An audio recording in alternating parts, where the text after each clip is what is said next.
come. Post time.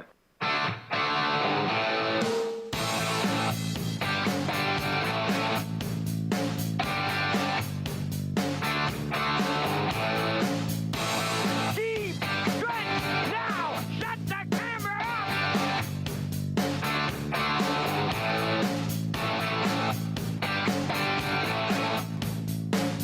Broadcasting live from Prince Edward Island, this is Race Day. And the drive to 65 continues on this Old Home Week 2024, and a beautiful Tuesday night as we're rolling here, and it's Race Day Live.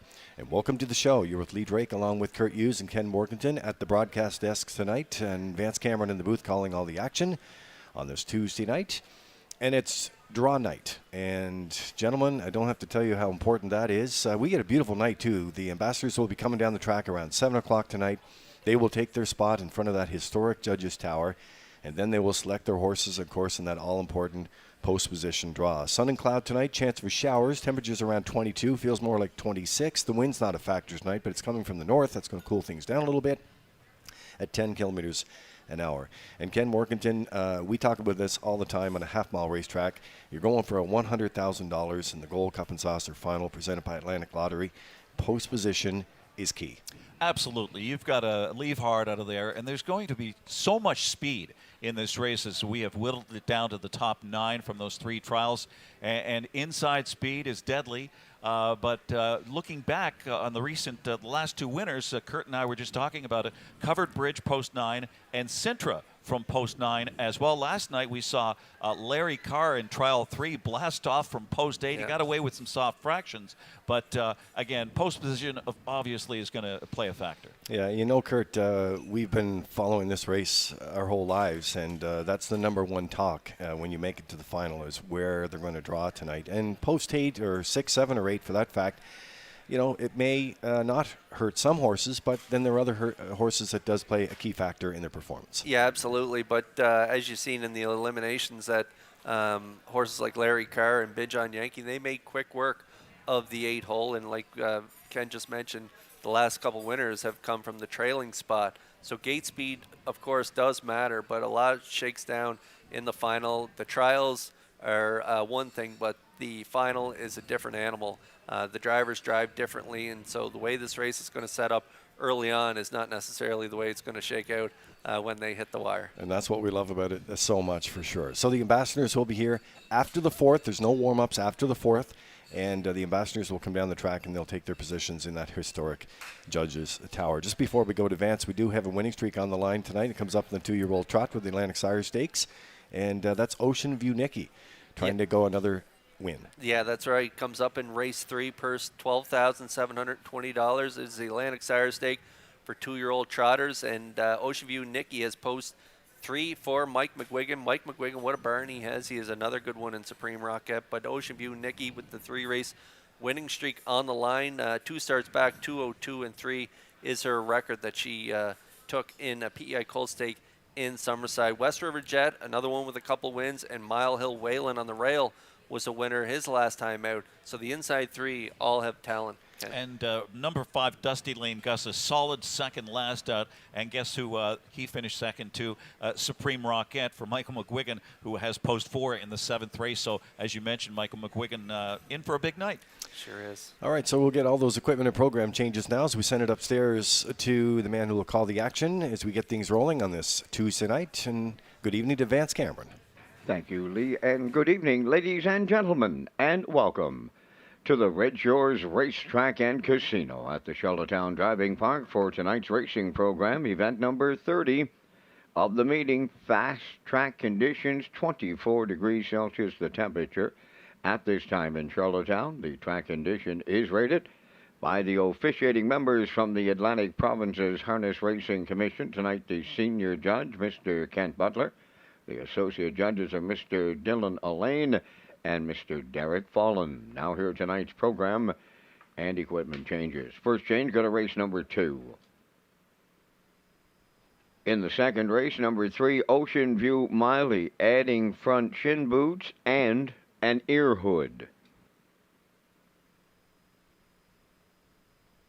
Turning over to race number 3, a division of the Atlantic Sires for the 2-year-old trotters. Number 6, In Harmony, adding front bell boots.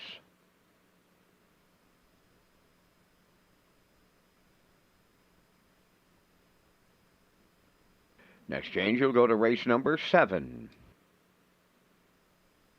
In the 7th race, scratch number 7, Magian Mystery. She will not go. Race 7, scratch number 7, Magian Mystery.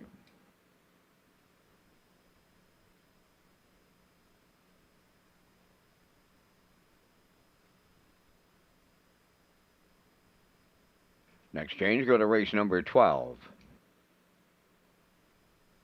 In the 12th race, scratch number 5, Sharky. He will not go. Race 12, scratch number 5, Sharky.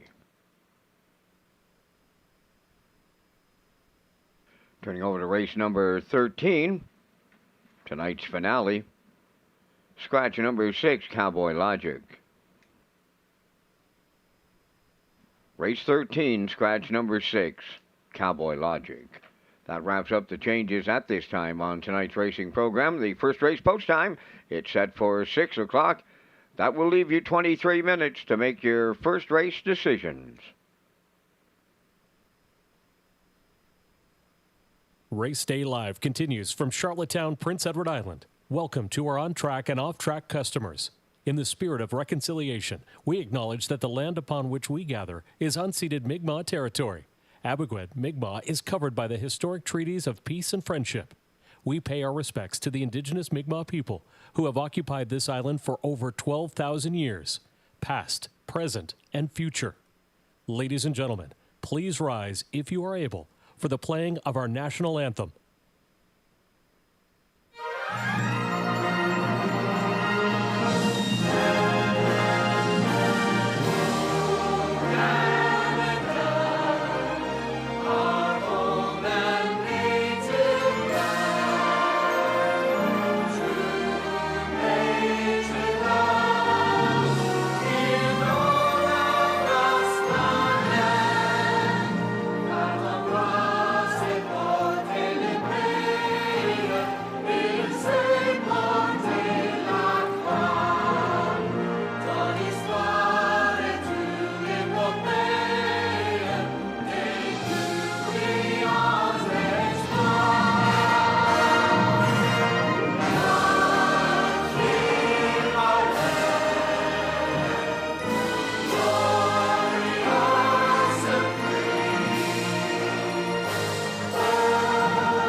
Now, back to Race Day Live. Yeah, the Drive to 65 is underway. It's a Tuesday night, and it's draw night. Historically here in Charlottetown, the trials are held on Saturday and on Monday, and of course the draw is held tonight. And that really sets the storylines and all the headlines for the rest of the week once the draw is completed tonight. Lee Drake along with Kurt Hughes and Ken Morkington, and we're going to set you up on the 3 trials. We'll pick each one up near the 3/4 pole, but we'll go with trial number 1, that Super Saturday there, Ken, and we'll roll with a Save America here, and it was James McDonald to get it done here for Jamie Smith, and they left from post 5 and came in a winner in that first trial. Yeah, it was the first episode of the Jamie Smith show in Trial 1 on Saturday. A Save America, American History, the 4-5 favorite, by the way, and Binge on Yankee, all fired out. Jody Jamieson, who was second in both trials, he brushes Binge on Yankee from post 8 to the top at the quarter 27-2, but James McDonald comes right back out to retake command at 3-2, the second choice,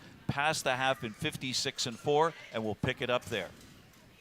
2B on the outside, Fernhill General. 3 wide, PL Ozzy is coming late. 3/4 in the books. 1:25 and 2 around the turn for the final time. 1/8 of a mile out. Save America. Clear by 2. American History in at the rail. Third, Binge on Yankee. B2B, PL Ozzy. Save America. In line to James McDonald in trial number 1. Binge on Yankee held second. American History going back to the big dance. 1:52 and 1. Boom! Just like that.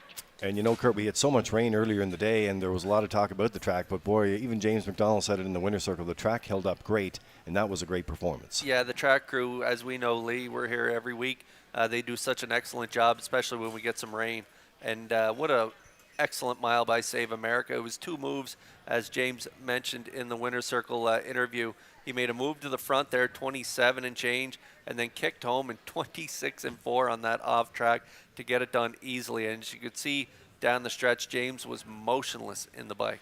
All right, let's set up the second trial. It was a James McDonald double here, Kurt, with 4-5, left from post 3, and just a perfect covered up trip here and gets it through the lane. Yeah, and similar to the first trial, it was James shooting to the front with 4-5, and then who comes calling over his right shoulder is Jody Jameson, this time with last year's winner, Covered Bridge, who went to the front, and James elected to stay in the 2-hole with 4-5, and they're going to make their move late, so let's pick them up at the 3/4 pole.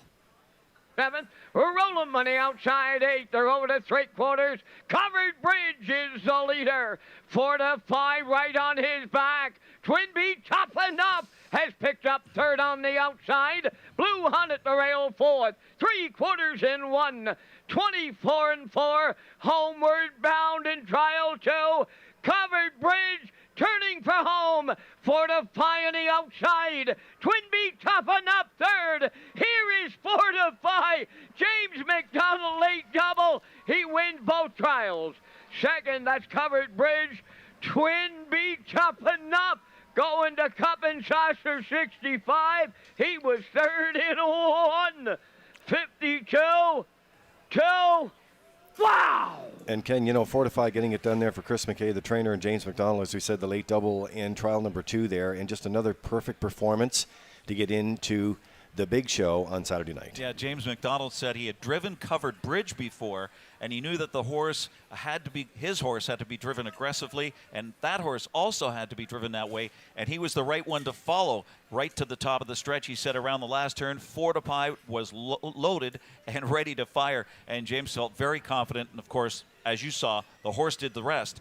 Who's going to drive him? That's right. That's the question right now. So trial number 3 came up, of course, last night, and they were on a great track there last night. No rain in the forecast, which was great. Actually, we had a little sprinkle in the afternoon, which really tightened up the track. And it was Heaven on High makes a first appearance here. Brett McDonald getting it done for trainer Jamie Smith, and they make their way to Cup 65. Yeah, Jamie Smith show continued. He put 2 more in the final there. Larry Carr and Austin Sorey, they're able to blast off right to the top, dictate some pretty reasonable fractions, 28, 56, 3. looked home free off 3/4 and 125 and 2, but the perfect 2-hole trip pays off for Heaven on High and Brett McDonald. Fourth, nowhere to go. Rock Shining Star fifth. Then in sixth, High Voltage Dale, Bob LeBlanc seventh. Island Beach Boy, the trailer, 125 and 2 over to 3/4 with an eighth of a mile left to go. Larry Carr is still there, turning for home. Heaven on High on the outside second. Rock Shining Star at the rail. Bob LeBlanc is there. Deep stretch now, and here's the line. Heaven on High with Brett McDonald got there. Tight for the deuce, the three of them there in a place picture, and they're home in 1:52:30. And Kurt, getting able to get out through the stretch there, even your brother with Rock's Shining Star was trying for some room, screaming some room there as they got through the stretch. But the top three advance, and they're going to make their way to the big show on Saturday night as well. Yeah, I thought Larry Carr left out really hard for Austin Soar. He got the fractions he wanted. He was a winner in 47 and change at Mohawk earlier in the year, so I thought he might go the distance. But Heaven on a High, Jamie Smith had this guy ready to roll, and Brett McDonald drove him perfectly. They exploded out of that 2-hole to get the job done. I thought Jason's horse raced really well. He had to sit along in the 3-hole there, following the 2 best, so he didn't move. He elected to stay in. I thought that was a great move on Jason's part. And the horse kind of runs out a bit. When he moved him into the pass lane, I thought he lost a lot of momentum. He still hung on for third, but I think he has a great shot going into the final. So we know that the post position draws are coming up. That was the storyline of all 3 trials for you tonight. A little glimpse of what took place. The draw is coming up with the Ambassadors at 7 o'clock tonight, just after the 4th race, so no warm-ups after the 4th. And then, of course, that will set the stage. It's with Drive to 65, the Gold Cup and Saucer for $100,000, presented by Atlantic Lottery.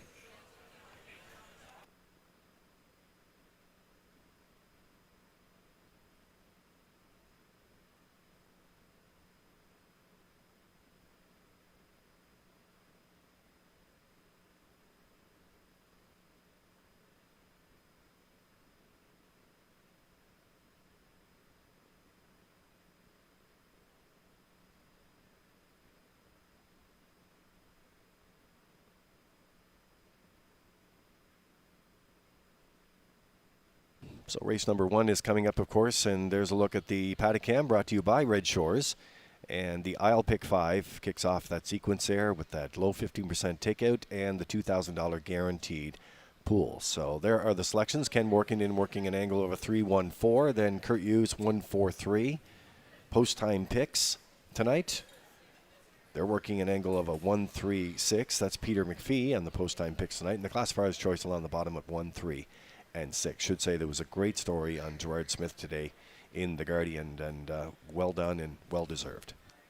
Absolutely, and as we take a look at the selections, we're all on board the 1, Ken, and you're going against the grain here. You're going with the 3 in here. Yeah, sometimes I zig when I should zag.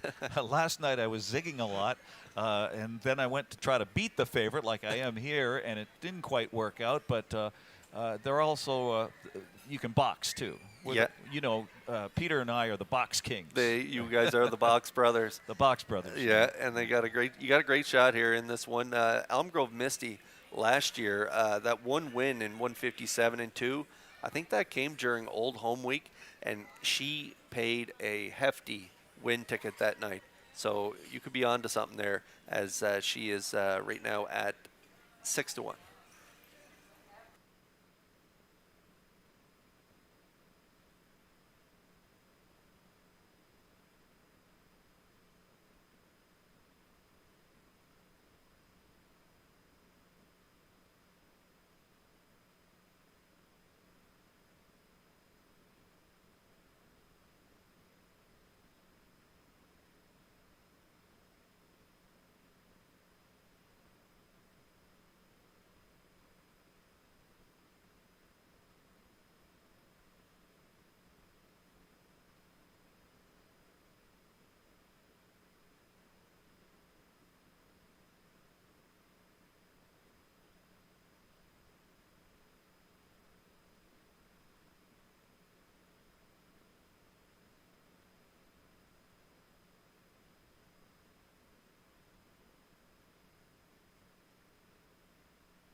Horse is starting to roll in the paddock here, and coming up in just a few minutes as well at the top of the hour. Not only is it post time, but it's also hole-in-one time. Stop by for the home stretch drive hole-in-one just in the Gold Cup Corral there, 6 to 8 p.m.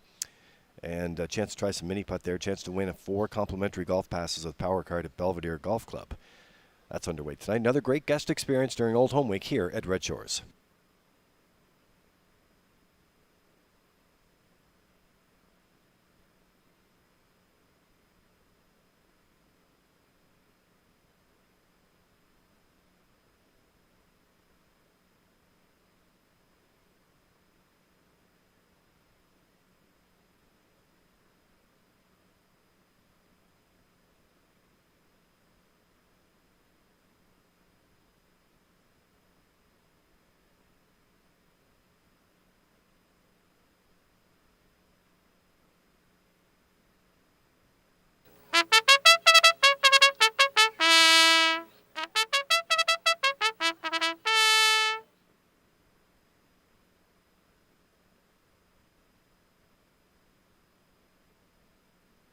Evening's first race, Bob McGinnis Memorial Trackside Presentation. They're on parade. Number 1 is Elm Grove Red Wine, owned by James Quinn, Carl Peterson, and Brittany Dowling, trained and driven by David Dowling.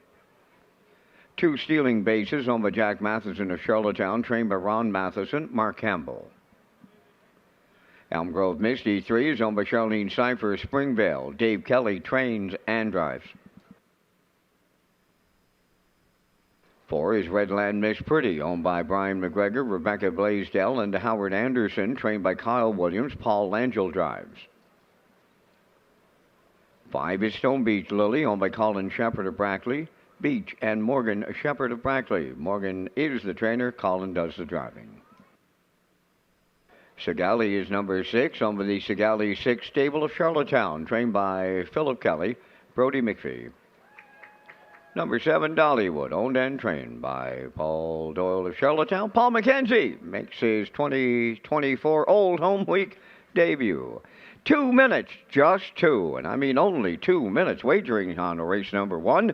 Welcome to Gold Cup Week and the race day broadcast. Tonight we feature the 2- and 3-year-old trotters in the Atlantic Sire Stakes. This is the start of the Iowa Pick 5 and the $2,000 guaranteed pool, with the low 15% takeout. Lee Drake, Ken Workington, and Kurt Hughes are coming up next. That's right, the Pick 5 gets it rolling. We also have 2 super high fives on the card with the low 15% takeout. They're coming up on race 5 and on race 13. And don't forget about the late pick 4 as well. It starts tonight on race number 10. The on-track players, that's been popular this week as well. That comes up on race number 6 with your ballots in the race program, and they have to be in before the start of that race for that $500 prize package. Okay, so out in the track we go, and we're over to Kurt Hughes and Ken Workington to pick up the top contenders. Okay, we got a minute to go here before race 1 on this Tuesday night is the Bob McGinnis Memorial. We have the early double kicking off in this race. The Isle Pick 5 kicks off in this race, and Ken, you're kicking it off with the 3 Elm Grove Misty, who's owned by Charlene Cipher. Dave Kelly is the trainer and driver, and this one's rounding into form off a good second last time out. Yeah, that's the key here. The 9-year-old free-legged mare has been trending in a positive direction since that lame scratch back on July 11th. Solid runner-up to Red Wine last out. Draws inside. Has a chance here to somehow turn the tables on the big favorite.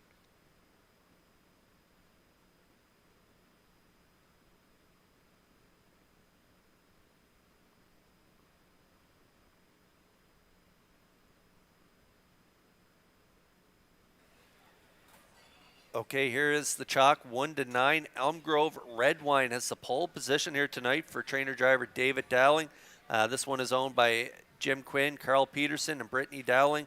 And this one is on a winning streak end, reeling off 3 in a row, and the latest was from post 7. Yeah, after a 1 for 7 season last year, 6 for 16 now, has been piling up the wins, running up the score, moves inside fresh off a brush and crush in the same class. 157 and 2 for the unstoppable David Dowling, our leading driver, 1 to 9.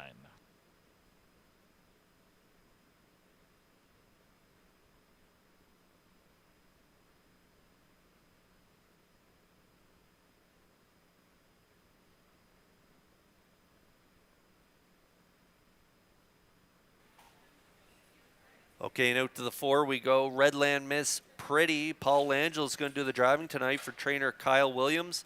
The owners are Brian McGregor, Rebecca Blaisdell, and Howard Anderson. 4-year-old mare by Source of Pride.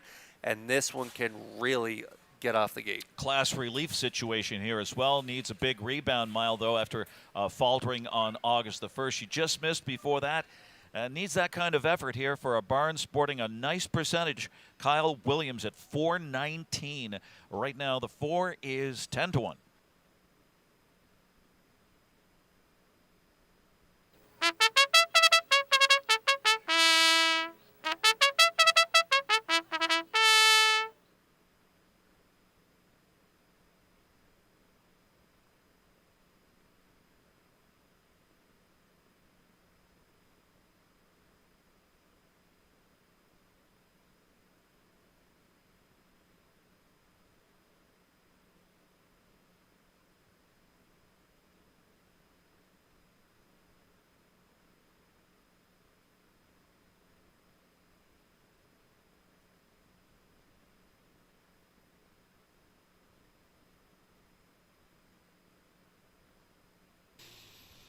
Welcome to our guests tonight here at Red Shores, and maybe you're on the tarmac enjoying the Red Shores Race Day video walls presented by Tourism PEI, the PEI Standard Horse Owners Association, where you can buy your 50/50 tickets in the main entrance and from designated 50/50 sellers. And the Race Day video wall is also presented by the Charlottetown Festival. Audiences are raving about the rags to riches story of Frankie Valli and the Four Seasons in the hit musical Jersey Boys this summer at Confederation Center of the Arts.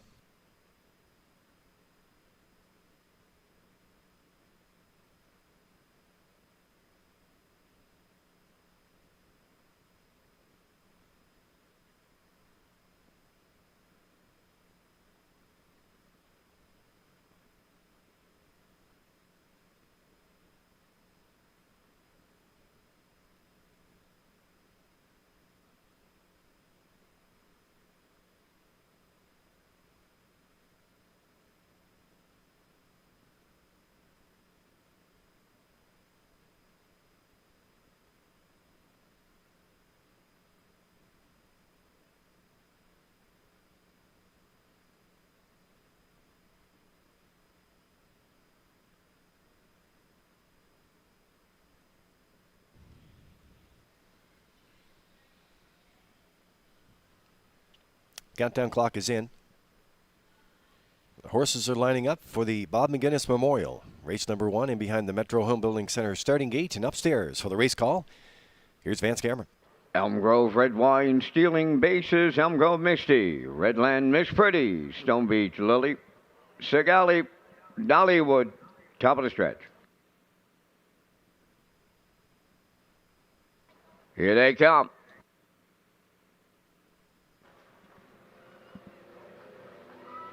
Rough and pacing, Redland Miss Pretty is shooting out towards the rail as Elm Grove Red Wine. Sigali joining them on the outside. Third, fourth one into the turn. That is stealing bases. Away fifth is Elm Grove Misty. Then sixth, Stone Beach Lily in the early trailer, Dollywood, and they are strung out, and they're well before the opening quarter on the choo-choo Redland Miss Pretty for Paul Langell by 2. Sigali got away second. Elm Grove Red Wine is third. They roll it out early. All alone in fourth is stealing bases. Wow! Check this one out.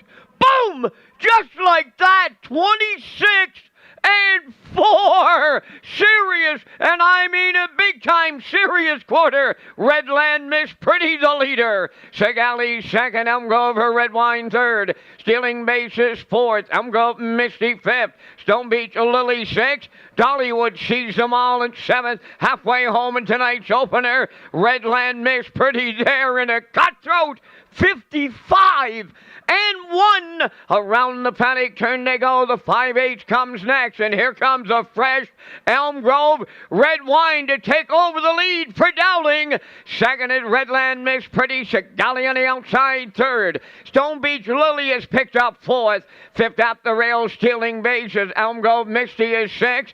Trailing the field, that is Dollywood. Elm Grove Red Wine's got a jump on him here in the late going. 3/4 tripped in 1:25 and 1. Approaching the 7/8. Elm Grove Red Wine by 5. Segali second. Stone Beach Lily coming late third. Elm Grove Misty fourth. They're in deep stretch now. Here is Elm Grove Red Wine for David Dowling, all alone to open it up. Second, Stone Beach Lily gonna need a show photo. Time for the mile in 1:55. But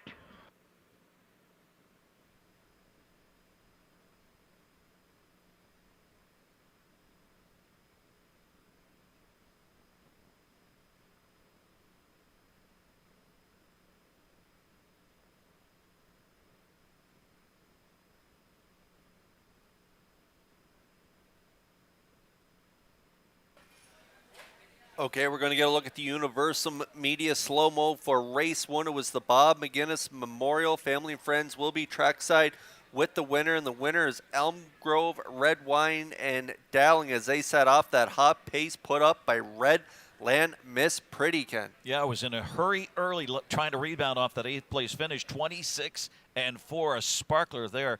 55 and 1, 125 and 1, and it was game over as Elm Grove Red Wine passed the 5/8, brushes and crushes here for David Dowling. It's his trainee. The barn is sizzling at 478 in the program tonight. New lifetime mark, 7th win on the season, 4 in a row, 155 flat. Elm Grove Red Wine, Stone Beach Lily finishing second, and it was the 7, Dollywood, who rallied for third.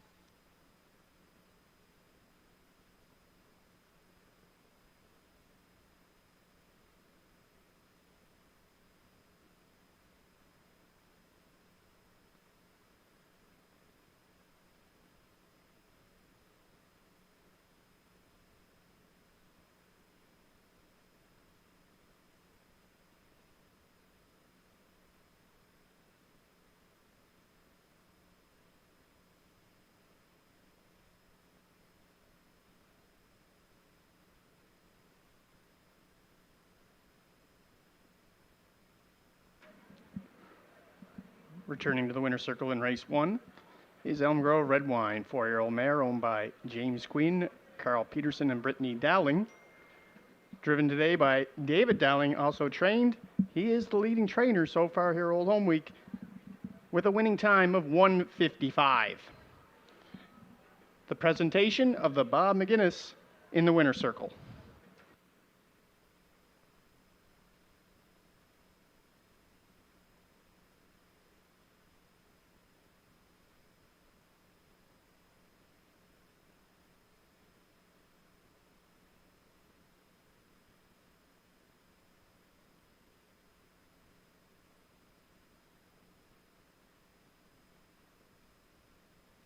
This race replay is brought to you by All Star Cresting, specializing in embroidery, screen print, promotional products, and on-site cresting featuring the newest technology and one of the largest embroidery and screen printing departments in Atlantic Canada. For all your clothing and merchandise needs, email sales@allstarcresting.ca. At All Star Cresting, we got you covered.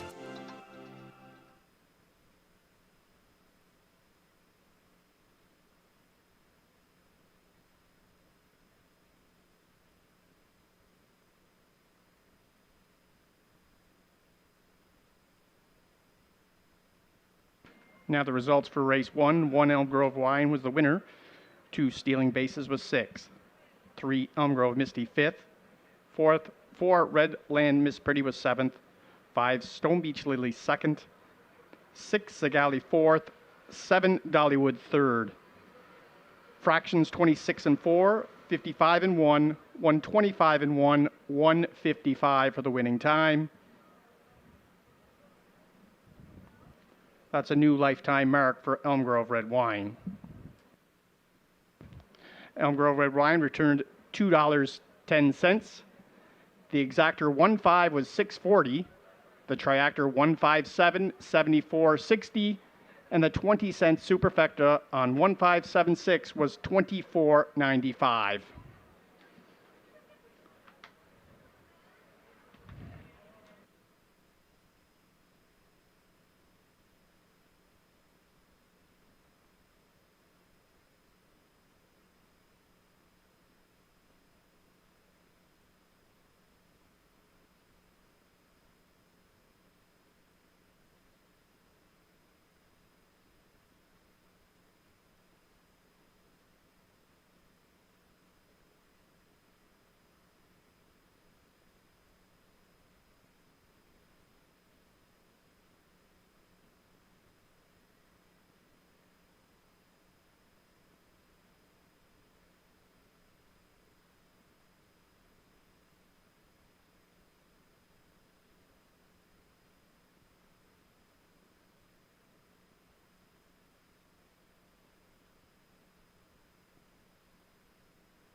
So the drive to 65 continues here in Charlottetown tonight. Race day live on race number 2 is coming up next. And we have the new promotion with HBI, bet.com, all this week, all across the country as well.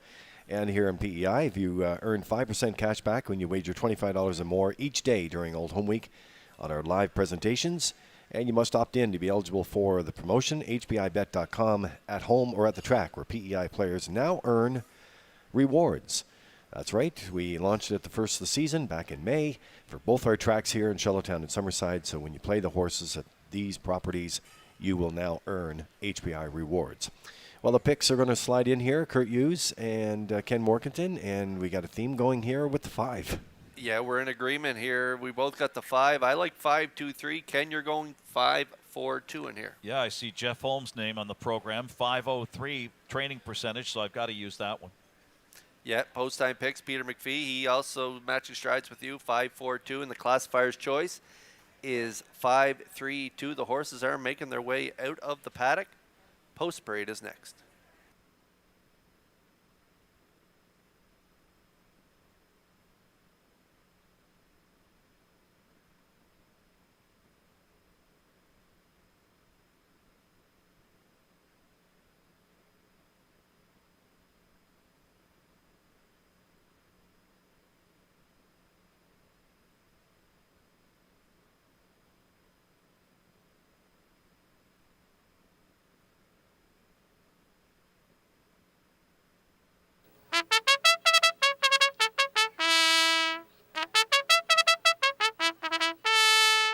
Tonight's second race is the Joe Smallwood Memorial. Number 1 is All-Star Katrina, owned by Donald McCackern of Upper Marguerite, Nova Scotia, trained by Brian McPhee. Brian drives.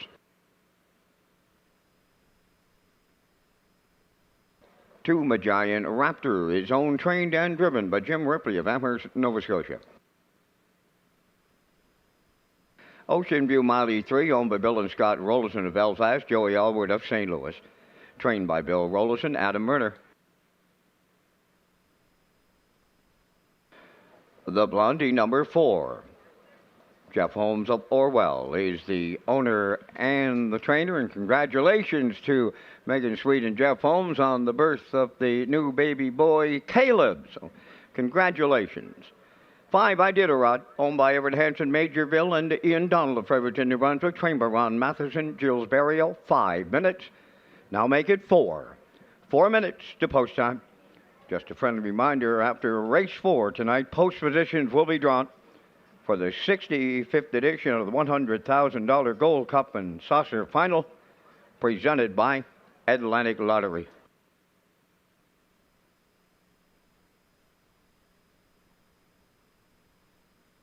PEI is a special place with a special race. The Gold Cup and Saucer, the greatest show in harness racing. This year, we celebrate the 65th edition of Canada's most prestigious race on a half-mile track. Angel Shadow, rev your engine. Who's got it? Who's gonna win it? It's gonna be rev your engine. It's Gamble and Tom McDonald. Gamble wins the Gold Cup and Saucer. Join us this August on Prince Edward Island for Old Home Week and the Drive to 65. Yeah, the drive to 65 continues tonight, and as Vance mentioned, the draw for the ambassadors after the 4th, so no warm-ups after the 4th. They'll take their positions in that historic center field and make the draws for they'll select their horses, and then post-position draw coming up around 7 o'clock. We have one equipment change on the second here in the Joe Smallwood Memorial, and that's on the 3-horse. Adds the shin boots to the front, and also adds a Herwood. And they are ready to pick up the contenders here in the second race with Kurt Hughes and Ken Morganton. Thank you very much, Lee. Yes, here we go. Out on to race 2. We are on the trot for race 2. Now winners of 2 races life. Filly Mares 3. Now winners of 1 draw inside is the Joe Smallwood Memorial. And boy, was he good with trotters back in the day.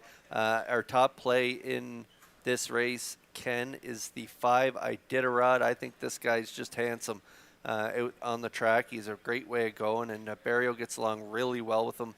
3-year-old gelding by Crazy Wow, owned by Everett Hanson of Maugerville, Ian Donald of Fredericton, New Brunswick, trained by Ron Matheson. Matheson and Barrio, they punched their ticket 2 Gold Cup and Saucer 65, and they are on a roll lately. Yeah, son of Crazy Wow, and Crazy Wow, I remember that one was a real good one. And this one's been very, very consistent for Barry Owen Matheson, a beaten favorite, knocking on the door in his last 2 since that very sharp maiden score in 2:02 and 1. 2-5 right now.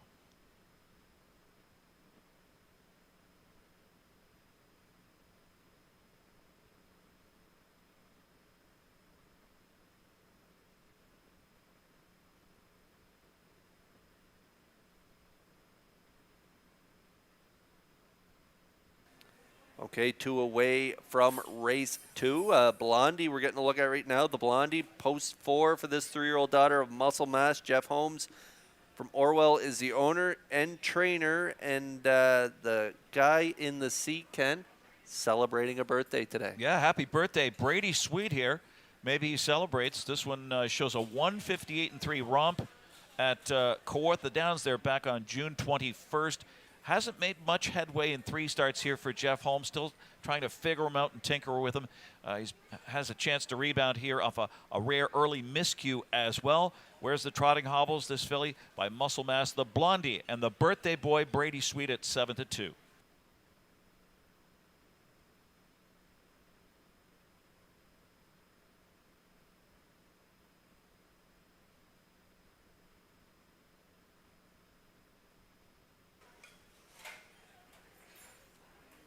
All right, now we're going to get a look at the 2 Magian Raptor. James Ripley, he does it all. He is the owner, breeder, trainer, and driver. This one's a 5-year-old gelding by Ted the Stud. And Ken, I was working the night this guy got the job done on that off track last time out. He bossed it from start to finish. He pounced off the wings, 29-1, and didn't look back. Talk about a wake-up call at 29-1. Finally graduated his first win in 22 starts. Blasted down the road, over and off track, and the 5-year-old, the lightly raced 5-year-old, has been rewarded with an improved post tonight, and he is 5-1.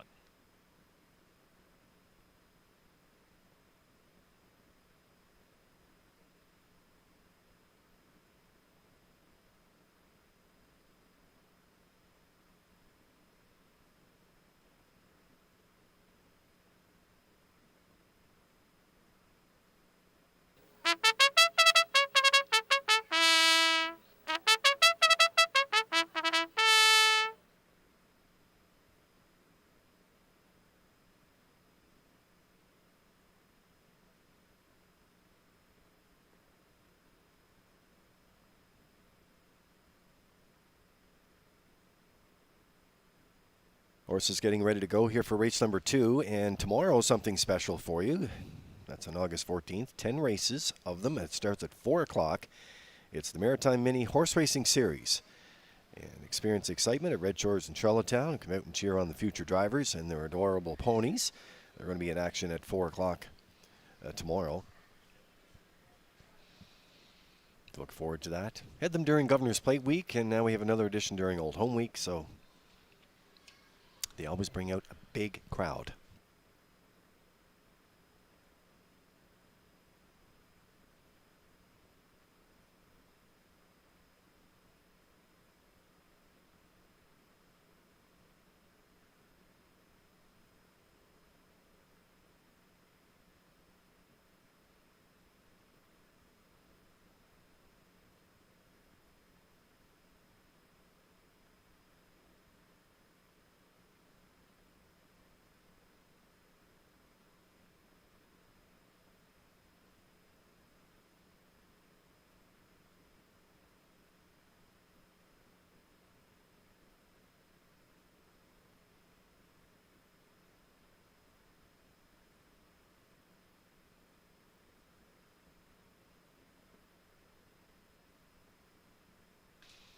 Countdown clock is in. Post time for the Joe Smallwood Memorial. In behind the Metro Home Building Center starting gate on this Tuesday night. What a horseman. Well respected. Missed. So we're going to honor him tonight. Let's go upstairs to the race call. Here's Vance Cameron. Lee got a Joe Smallwood Gold Cup and Saucer call from a long, long time ago, and you're right. What a fantastic horseman. Second race, All-Star Katrina, Giant Raptor, Ocean View Miley, the Blondie, I Did a Rod. Post time. Rough and trotting. Giant Raptor's the first one out. Second is Ocean View Miley. I Did a Rod. He's the third one around the turn. The Blondie got away fourth. Tardy start for the one All-Star Katrina, and she'll be the gapped out trailer. This compact field off stride on the front end.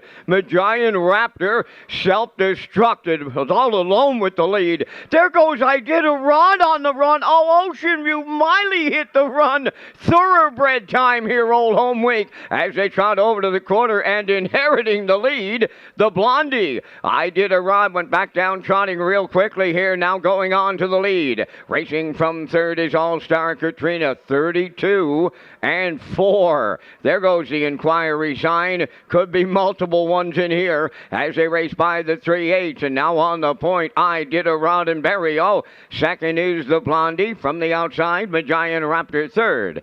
All-Star Katrina is fourth, off stride at the back is Ocean View Miley. So they're halfway home, and I Did a Rod quickly recovered after the break. He's by 5 open. Second, the Blondie, Giant Raptor third, All-Star Katrina. Up the inside is fourth, and the trailer, Ocean View Miley, the half mile in 102-2. Did they ever pick it up in the second panel? 29-3 style. I Did a Rod, the lead down to 3. The Blondie is second on the outside. Giant Raptor third. All-Star Katrina goes up the inside, racing fourth, and the trailer, that is Ocean View Miley, the 3/4 completed. I Did a Rod is the leader there, 1:32-4. That was 30-2 in the third as they trot round the turn for the final time. I Did a Rod. The Blondie has a shot at the leader, and they're homeward bound now. I Did a Rod, the leader. The Blondie on the outside is second. All-Star Katrina third as they land on the wire next. I Did a Rod for Barrio. We'll get there. The Blondie is second. All-Star Katrina, she finishes third in 2:03. But Judges' inquiry underway in the second. Retain your tickets in here. Judges' inquiry.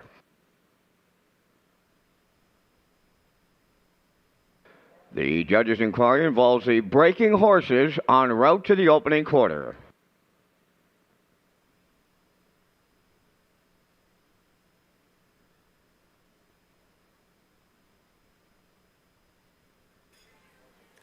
Yeah, multiple breakers early on in this one, so hold on to all tickets. It looked like the trotters in here were gift wrapping the birthday boy a win, but I Did a Rod catches back on stride. Barrio heads back to the front and doesn't look back in. Yeah, 32-4, pretty soft quarter there. 102-2, picked it up 29-3, 132 4/5, 30-2, and just strolls home here under no urging. Jill's Barrio, Ron Matheson, a strong combo, Old Home Week, second career victory if it is declared official. I Did a Rod, the Blondie, and Brady Sweet, the birthday boy, second. All-Star Katrina, home third, but hold all tickets.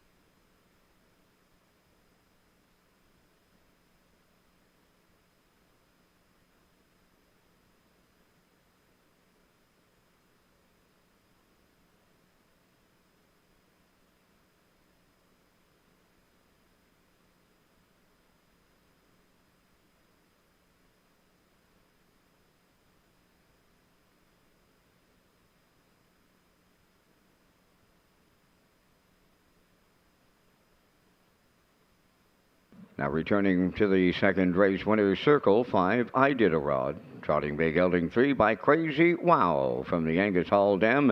Canadian Princess, owned by Everett Hansen of Majorville and Ian Donald of Fredericton, New Brunswick, bred by William Johnson of New Berlin, New York. Trained by Ron Matheson, and Gil Barrio will guide him to victory in 2:03. I Did a Rod in the second down at trackside. The Joe Smallwood Memorial Cooler presentation. Plenty of friends and family joining us on this Tuesday night of Old Home Week.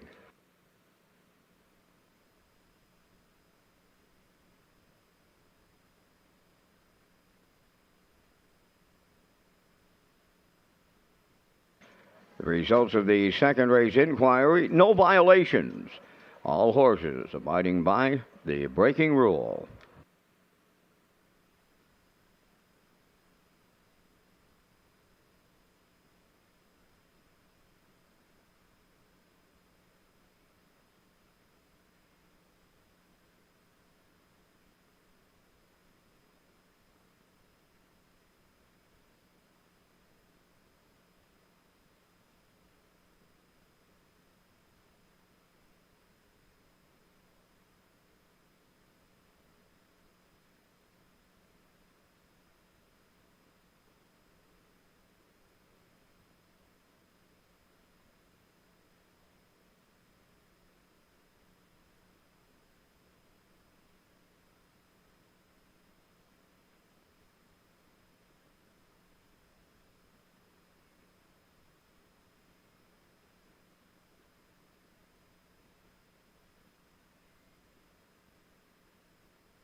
Now the official results from the second race, All-Star Katrina third, Magiant Raptor fourth, Ocean View Miley fifth, the Blondie was second, I Did a Rod the race winner. They went 32 and 4, 102 and 2, 132 and 4, and the mile in 203.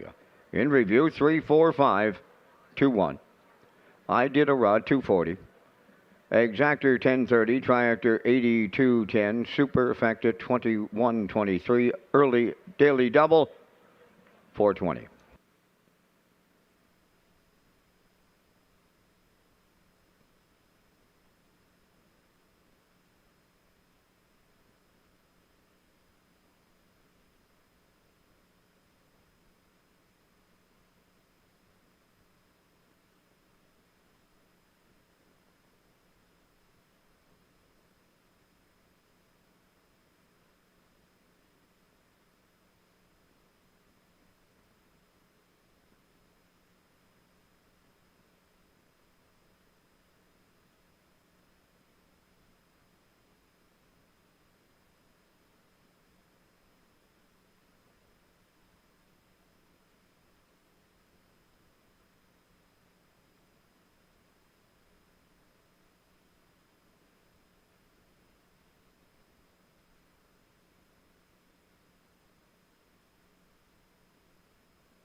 Okay, the drive to 65 continues here as we roll along on a Tuesday night here in Charlottetown. Atlantic Sire Stakes. The 2-year-old trotters coming up next. They're going for a purse of $12,720, and we'll get them introduced to you in just a few minutes. Right now, though, part of the guest experience here at Old Home Week, it's teaming up with one of our sponsors, or longtime sponsors here, Belvedere Golf Club, with the fact that we have the hole-in-one. This is the homestretch hole-in-one. Give it a try here tonight. You'll have a chance to win some passes to Belvedere Golf Club, and on the mini putt, which is down by the Gold Cup Corral, 4 complimentary golf passes with power carts at Belvedere Golf Course. So, you know what? There's nothing like playing the courses and the horses. Well, tonight you got to play a little bit in the Homestretch Drive Hole-in-One, presented by Belvedere golf course. You know, Lee, I do really well in this because I'm a good putter and I play a par 3 course at home. So my short game is extremely sharp. You were telling us that the other night. Yeah, I remember. You should be done. But if you weren't so busy on the desk with Kurt here, rolling out your picks for race number 3, you might give it a shot. But it looks like it's unanimous here, guys. Going on the Ocean View Nikki as the 2-year-old filly tries to keep her winning streak alive. Yeah, we all like the 3-2-5 in here. Ocean View Nikki on top of West River Jet and Dusty Lane Gus. And you're going to throw the one in, Ken, for 4th for your superfecta wager in here. Ocean View Nikki, a standout here at even money. Horses are making their way out onto the track. Post Parade is next.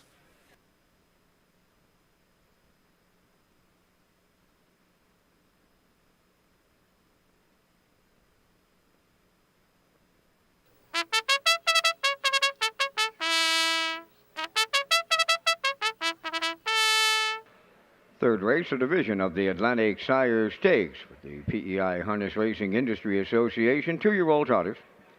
Mile Hill Wellen 1 is owned by John and Barbara Bro, Sheniac, Cape, New Brunswick, trained by Paul Morrison, Gilles Barrio driving.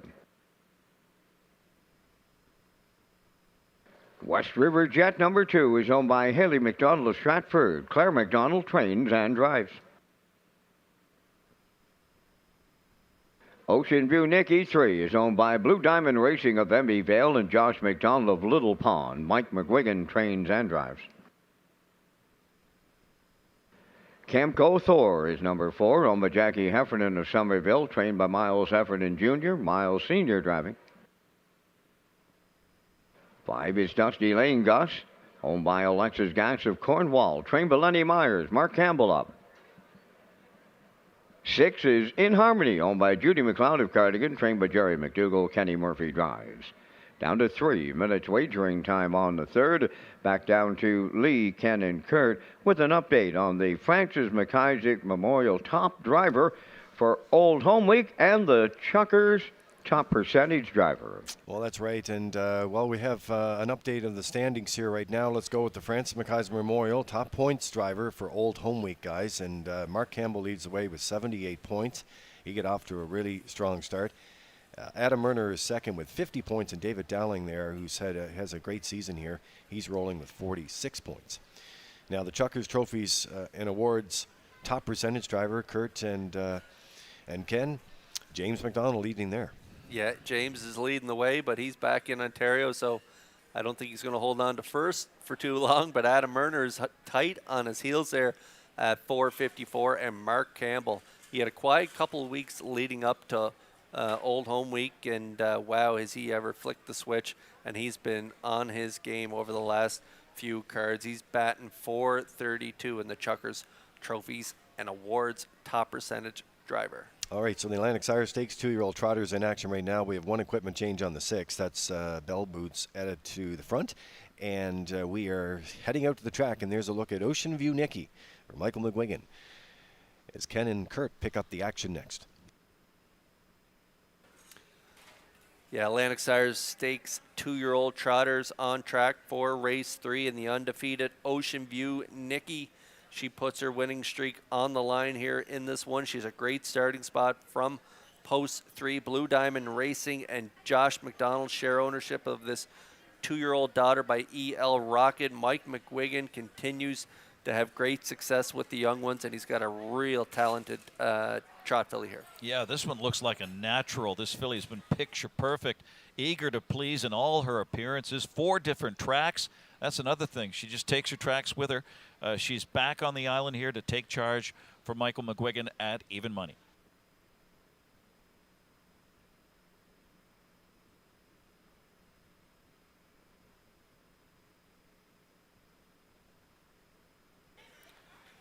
And then we're going to move right next door to the Mike's left, and we're going to pick up the 2 West River Jet. Haley McDonald of Stratford is the owner. Claire McDonald is the trainer and driver. This one has a couple breaks on her card, but that trip at Inverness And the Phil Pinckney was a monster mile, Ken, and I don't think we've seen the best from this one yet. Yeah, don't sell this one short. Lots of upside here. Just the 5th career start for the gelding by E.L. Rocket. After a pair of those air-out missions at Summerside and Inverness, he encountered broken equipment at Northside, so an equipment excuse there is a big chance to rebound here for Claire McDonald.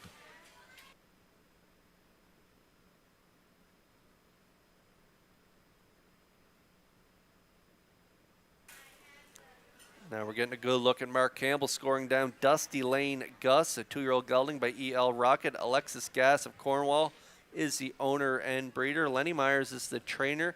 And this one sat the pocket last time out at Northside Downs and was a real close second to Supreme Rocket. It looks like he's going in the right direction. It seems he's settled down.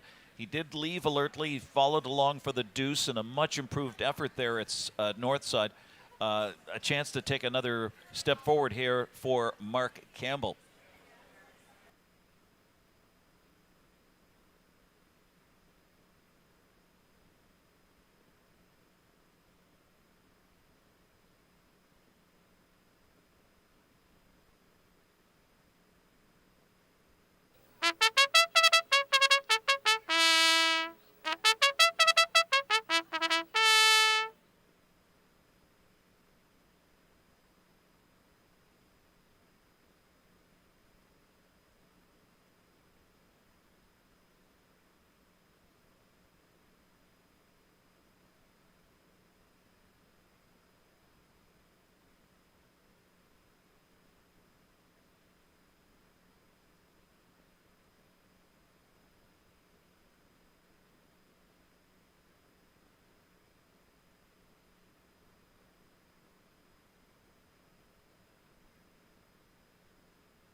We talked about that old home week 5% cash back across the country and on PEI, but on PEI, HBI players entered for a $500 account rebate by wagering in Red Shores Charlottetown all week. Earn a ballot when you wager $25 or more per card during Old Home Week. And, of course, on Gold Cup night. You must opt in to be eligible. Lots of great action here all week long. We're working in the Atlantic Sire Stakes now. The 2-year-old trotters.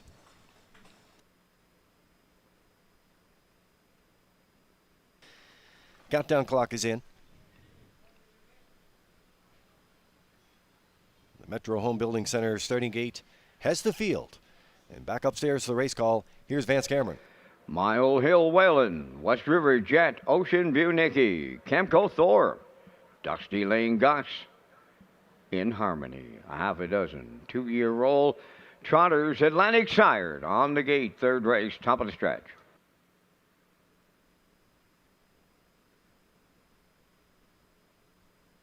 They are ready for a start.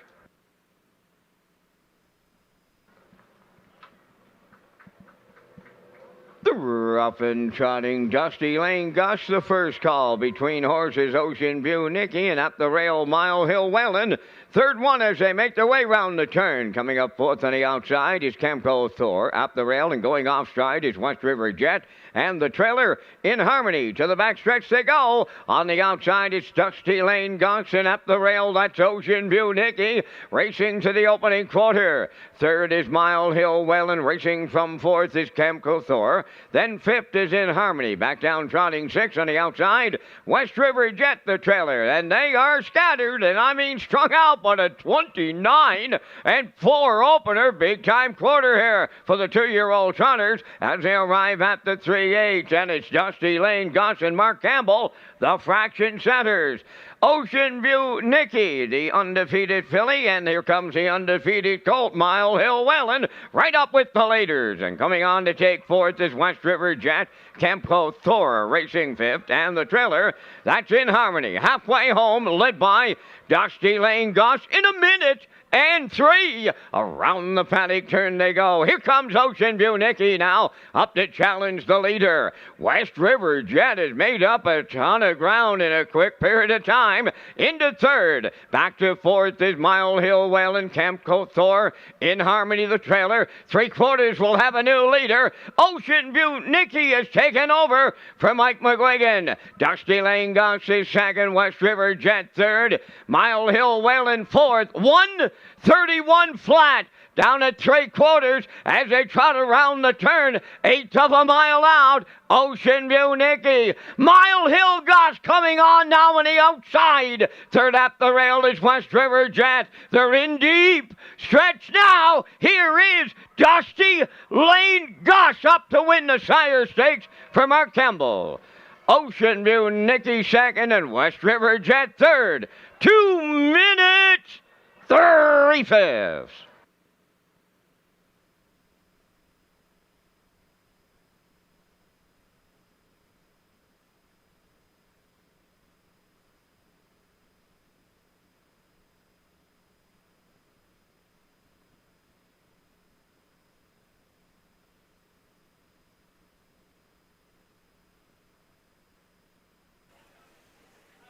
Well, the guy leading the Francis McIsaac Memorial point standings gets it done in here. What a drive from Mark Campbell aboard Dusty Lane Gus as he left out alertly Ken, getting to the front, going past Ocean View Nicky, and then up the backside. You're going to see Mike clear to the lead, and look who pops the pocket around the last turn. Yeah, Dusty Lane Gus was what we call a well-meant winner here as he hustled out 29.4, a minute 3/5. Here comes Ocean View Nicky, and it looks like it's over, right? Nope. Dusty Lane Gus right back for more with a 29.3 to polish it off. More Mark Campbell magic this old home week. Trained by Leonard Myers, Dusty Lane Gus scores his first lifetime win in style here over the big favorite Ocean View Nicky. West River Jet finishes 3rd, 5-3-2.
Dusty Lane Gus arriving at the 3rd race winner's circle. Trotting Brown Gelding 2, the son of E.L. Rocket, is off the Dr. Runner Rail Dam. Pleasure Girls.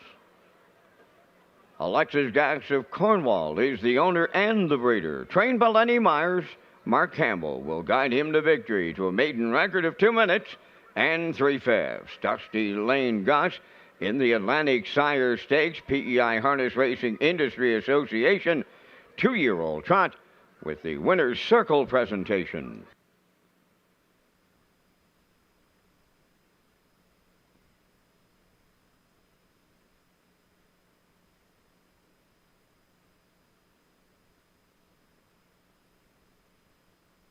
This race replay is brought to you by Sintrack Print and Graphic. Here they come, and it's Sintrack for the win with exceptional print products, exceptional graphic design services, and exceptional value.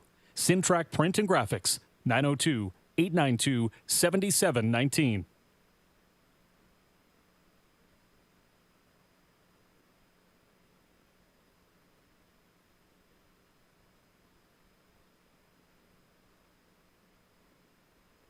Now the official results in the 3rd, Mile Hill Whalen 4th, West River Jet 3rd, Ocean View Nicky 2nd, Camco Thor was 5th, Dusty Lane Gus the race winner. In Harmony finished 6th, fractions of 29 and 4, 1 minute 3. 131 and the mile in 2 minutes and 3/5. In review, it's 4:32.516. Dusty Lane Gus, $15 to win. The exactor 32.50, triactor 44.10, superfactor was 8.36.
So the horses are starting to move in the paddock here for race number 4 and the PEI Energy Systems presentation. I know the ambassadors are on Kensington Road right now, so they're making their way in here after the 4th, no warm-ups. Ken Morkinen's leading on the 1.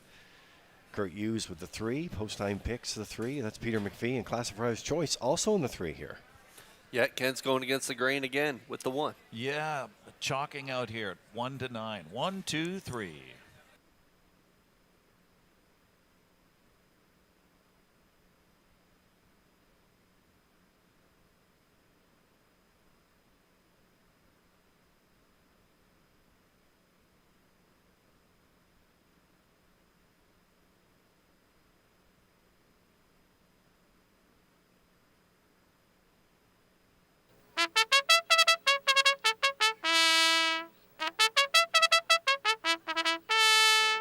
PEI Energy Systems will be in the winner's circle with the 4th race winner. Number 1 is Tall Dark Latte, owned by Red Lamb Farms, Bible Hill, Nova Scotia, trained by Tom Weatherby, Brody McPhee. Go Rosie Go, the 2, owned by Ultimate Stable, Greater Lakeburn, New Brunswick, trained by Sir Floyd Melanson, David Dowling. Right the Rules, number 3, owned by Danny Bird of Vernon Bridge, trained by Jennifer Doyle, Jason Hughes. 4 is Red Dirt Diamond, owned and trained by Dina Clow of New Haven, Brett Clow drives. Number 5, Watch Her Go, owned by Todd Wall, Sean McAdam of Charlottetown. Todd is the trainer-driver. Princess Halo 6, owned by Garth Cole of Kensington and Junior Baglow of Freetown. Garth does the training and the drive goes to Kenny Murphy. 4 minutes wagering time on the 4th. The race day video wall is presented in part by Tourism PEI, the PEI Standardbred Horse Owners Association, where you can buy your 50/50 tickets in the main entrance and from designated 50/50 sellers. The race day video wall is also presented by the City of Charlottetown, birthplace of Confederation Series. Around here, light can bring out the best in you. It can make you believe you'll find the buried treasure. tempt you to bet on yourself. Convince you there's room for one more bite. And beg you to stay out way past your bedtime. Don't say we didn't warn you. Come find your island, Prince Edward Island. Special thank you to Tourism PEI for their continued support, and they do such a great job here in Prince Edward Island, but we like to team up with them each year for a VIP and a Drive to 65 promotion, and the grand prize winner this year was Jeff Skinner, so congratulations to Jeff, and we look forward to having you and the family here, of course, during Old Home Week and leading up to the 65th edition of the Gold Cup and Saucer. PEI Energy Systems trackside presentation, and it is Kurt Hughes and Ken Morkany to pick up the action next.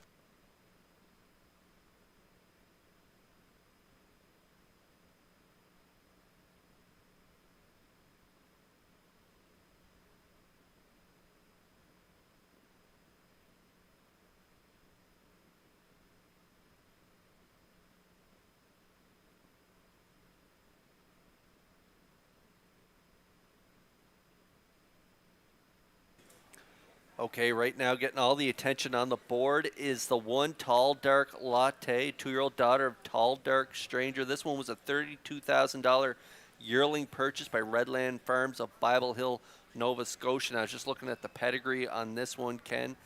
This one has a brother, Beyond Delight, who made $950,000 made a lifetime. So a well-bred daughter of Tall Dark Stranger. And you know, he was the horse of the year, of course, and won the Meadowlands Pace. And the first crop of Tall Dark Strangers really made a name for themselves. And this one's been very impressive. This filly lived up to the toad hype with a blowout win in only her second start, and just stands out on the rail here. It is floated up here to 2-1. Is not the favorite anymore.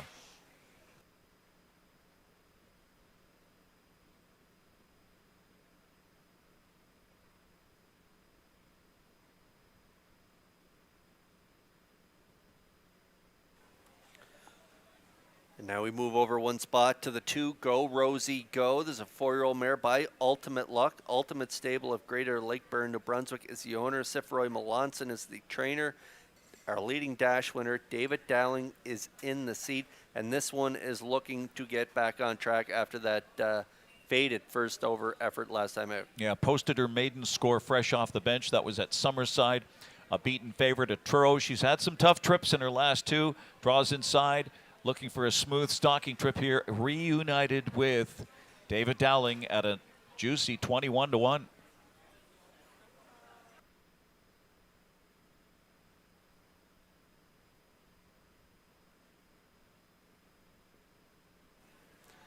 And now we move over one more time to the 3, Right the Rules, off the Lasix program tonight. Chips in from the Meadows. Danny Bird is now the owner. I think this one was purchased on Gate. Jen Doyle takes over the training duties. The Blue Knight, Jason Hughes, is in the seat. And this is another one looking for a confidence booster, Ken. A daughter of sports writer ships in here with a 1-for-25 record. Dull form. Hasn't raced in a month, but of course we get the change of scenery here. The barn change to Jennifer Doyle and a chance to regroup with the Blue Knight from an inside post. And it's even money, so the tote board speaks.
So another reminder, no warm-ups after this race. Gold Cup ambassadors will make their way down the racetrack and into their positions for the historic center field draw in the Gold Cup and Saucer. Horses they will represent and the post positions they will leave from. We have another special announcement as well. So Warren Ellis and family with Summerside Chrysler Dodge will be joining us. The $10,000 Smash the Record promotion is back.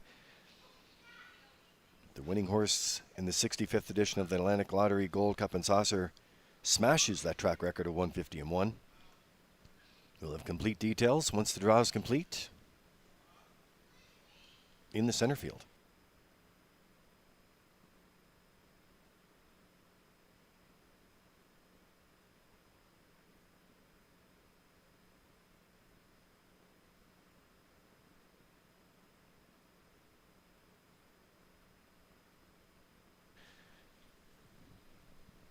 Countdown clock is in for race 4.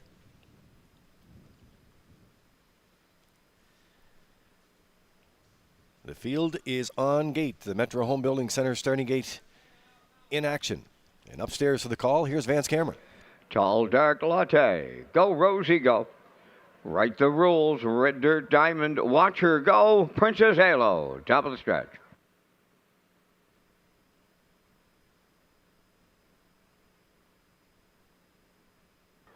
Here they come.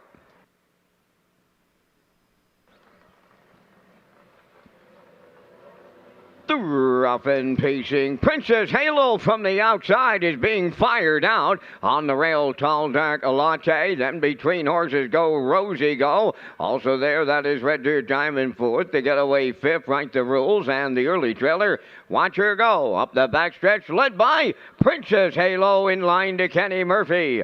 Second is Tall Dark Latte. Racing third, Go Rosie Go. Moving up fourth, that is Red Dirt Diamond. Then in fifth, Right the Rules. And Watch Her Go six. More movement up front. Tall Dark Latte and Brody McPhee, they have gone to the lead up at 28 and 4/4. Second is Princess Halo. Go Rosie Go around the turn third. Red Dirt Diamond fourth on the outside. Watch Her Go at the rail fifth. And the trailer, that is Right the Rules. The opening half mile comes next. And the Tall Dark Stranger filly, Tall Dark Latte, halfway home.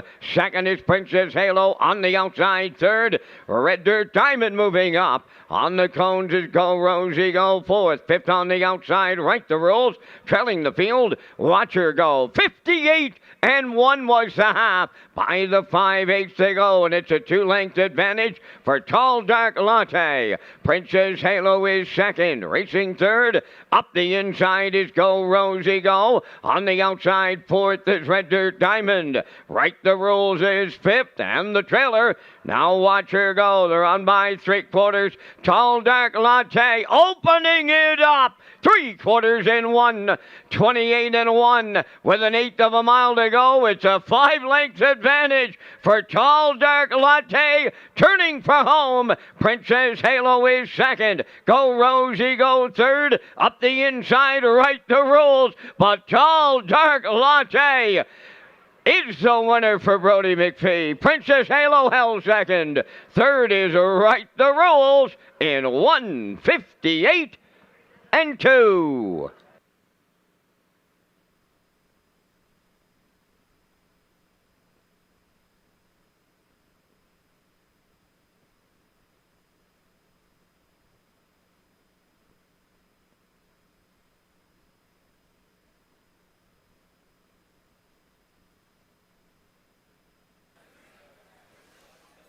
All right, we're going to get a look at the Universum Media Slow-Mo 4, Race 4, PEI Energy Systems Pace. They'll be trackside with the winner, and the winner is Tall Dark Latte. And Ken, after a little give and go, Brody doesn't look back, was right down the road. Yep, from that first crop and sharp first crop. Tall Dark Stranger, Tall Dark Latte, just a training trip here.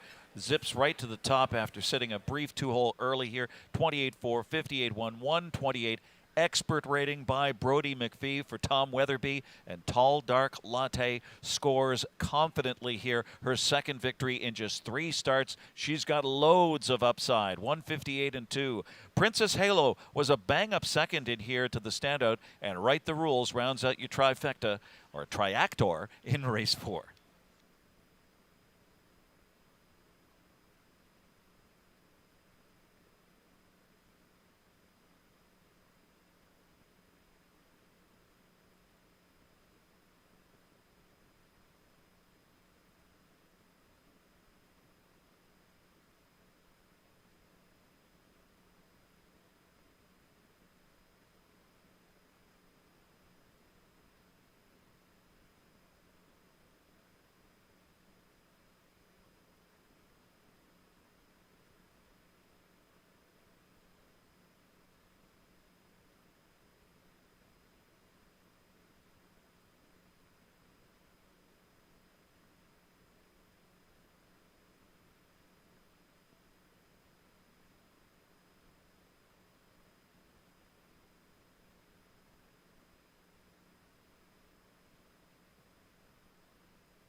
Tall Dark Latte arriving at the fourth race winner's circle. Big Pacing Filly, 2 years, the daughter of Tall Dark Stranger. Off the Rock and Roll Hanover Dam, Out of This World, owned by Redland Farms of Bible Hill, Nova Scotia, bred by Walnut Farm Incorporated, and Sherry Myers of New Jersey, trained by Tommy Weatherby, Brody McPhee, guiding her to a new race win record of 158 and 2. Tall Dark Latte in the fourth at trackside. PEI Energy Systems joining us with the Winner's Circle presentation.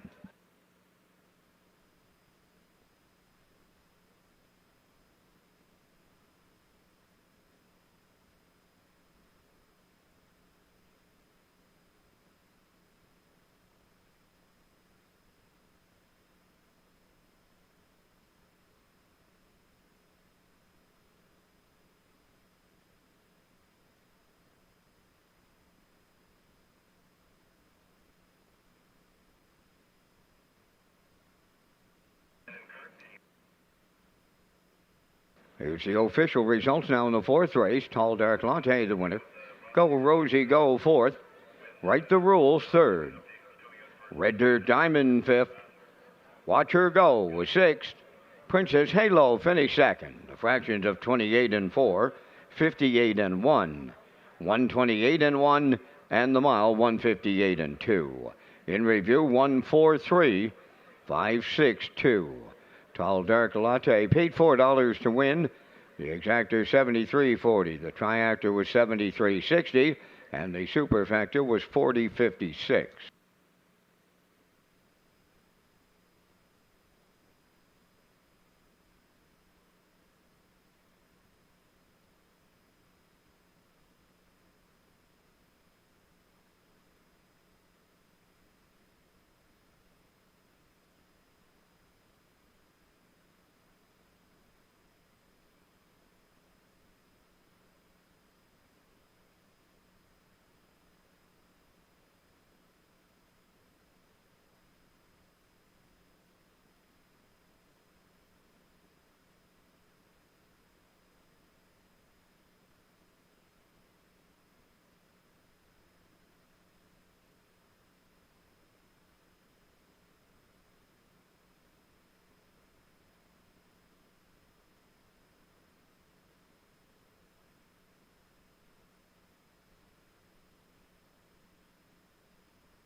All right, ladies and gentlemen, and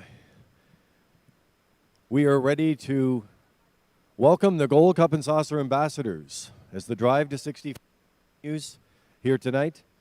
And the ambassadors are making their entrance here on the top turn. You'll see them arrive.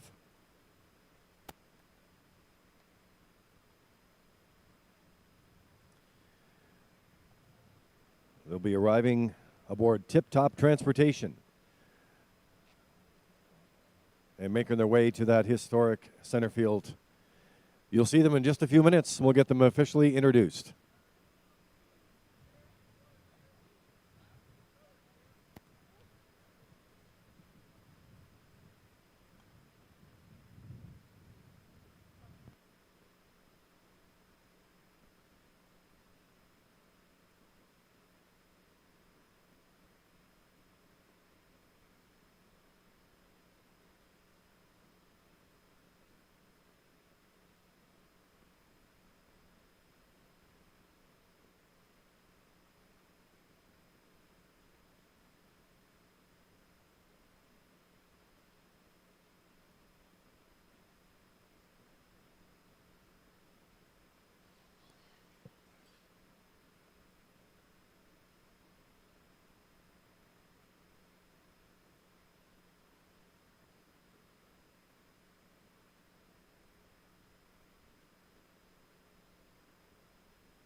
Okay, and so Kelly Feehan, Gold Cup Ambassador Coordinator, first out, and with Lee Drake, Manager of Racing and Broadcast. And introducing our 2024 Gold Cup ambassadors, Tate McDonald. Say hello to Tate. She is the daughter of Kent and Bonnie McDonald, raised in Stratford this fall. Tate is entering her third year of study towards her Bachelor of Business Administration degree at the University of Prince Edward Island. Tate will be representing Muscular Dystrophy Canada as her charity. Growing up in a harness racing family, Tate couldn't be more thrilled and honored to be a 2024 Gold Cup and Saucer Ambassador.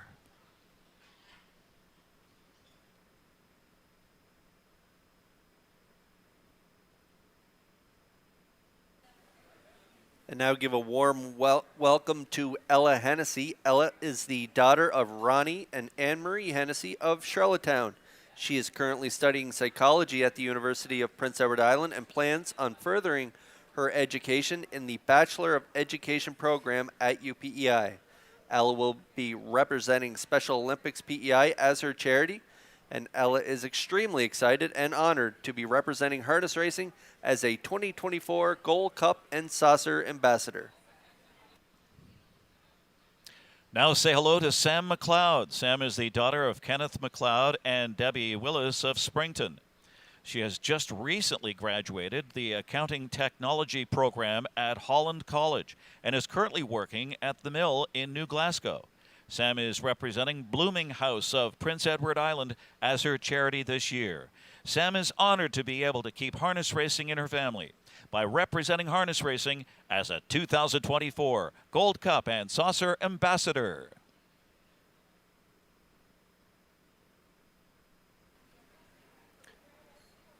Say hello to Jamie Ward. Jamie is the daughter of Tim and Don Ward of Stratford. She is currently going into her second year of the Environmental Applied Science and Technology program at Holland College and plans to work for the Department of Agriculture when she graduates. She will be representing the new Stuart Standardbreds Foundation as her charity, and Jamie is proud to be carrying on the family tradition as a 2024 Gold Cup and Saucer Ambassador. Now say hello to Audrey McPhee. Audrey is the daughter of Peter and Valerie McPhee of Cornwall, and she is currently attending UPEI in the Business Administration program and will be entering her third year in the fall.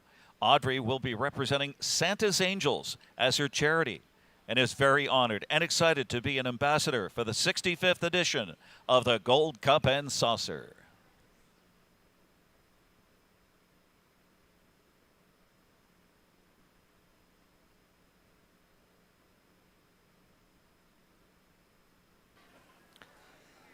Say hello to Delaney Dunn. Delaney is the daughter of Amanda Hughes Dunn of Sherwood and Dennis Dunn of Summerside.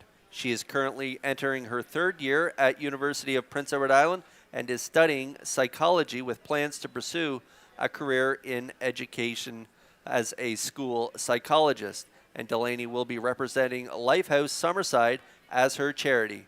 And Delaney is honored and excited to be representing harness racing as a 2024 Gold Cup and Saucer Ambassador.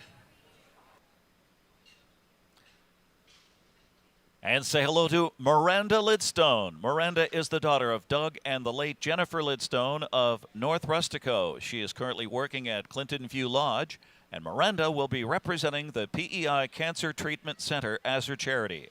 Miranda is both thrilled and honored to be representing harness racing as an ambassador of the 65th running of the Gold Cup and Saucer.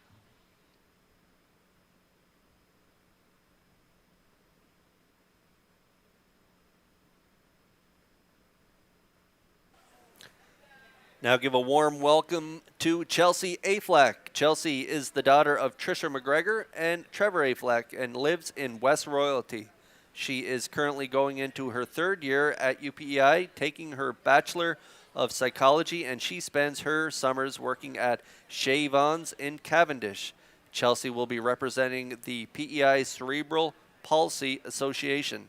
She's very honored to have been selected this year and carry on the tradition her family has played in harness racing now for several decades.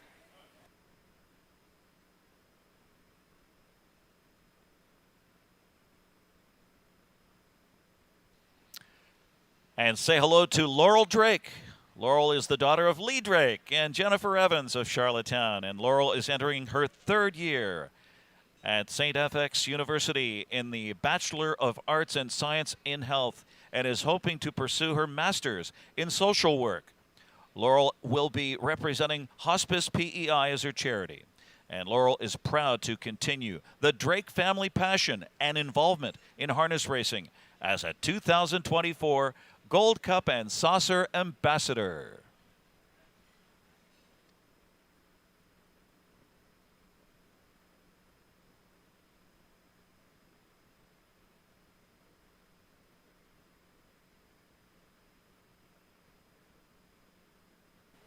Now, ladies and gentlemen, please give a warm welcome to our 2024 Gold Cup ambassadors.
All right, ladies and gentlemen, the Gold Cup and Saucer ambassadors are here in place and conducting the draw and overseeing the draw tonight.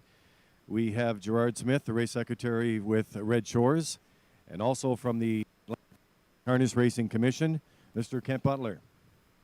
So joining us tonight, we have Warren Ellis and family. We'll have a special trackside presentation after the draw is complete. So, Gold Cup and Saucer ambassadors, each one will come up, select their horse, and they'll be given their post position draw. Let's set the stage for the Drive to 65 in the 65th edition of the Gold Cup and Saucer presented by Atlantic Lottery.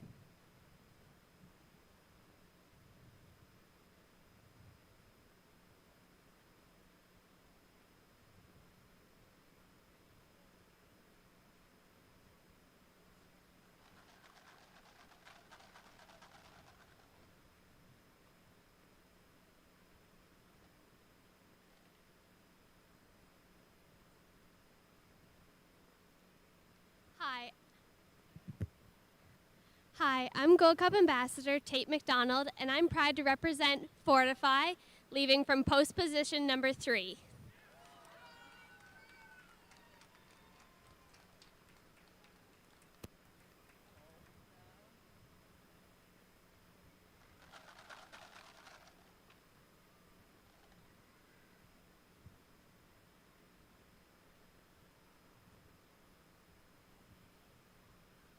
Hi, I'm Gold Cup Ambassador Ella Hennessy, and I'm proud to represent Heaven on High, leaving from post position 2.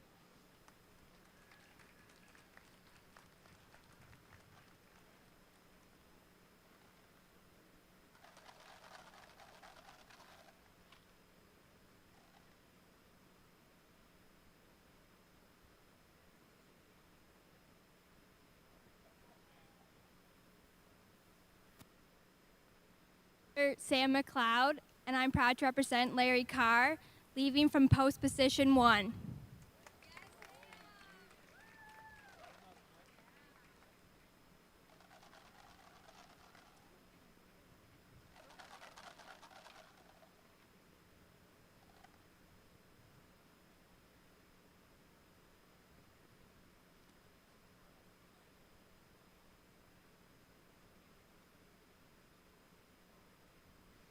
I'm Gold Cup Ambassador. Post position 6.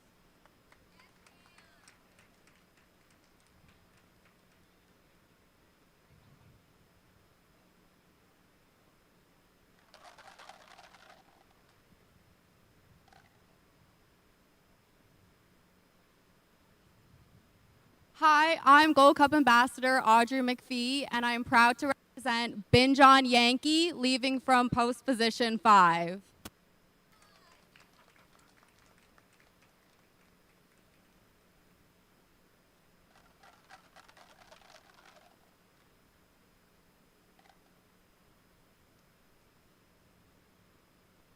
Hi.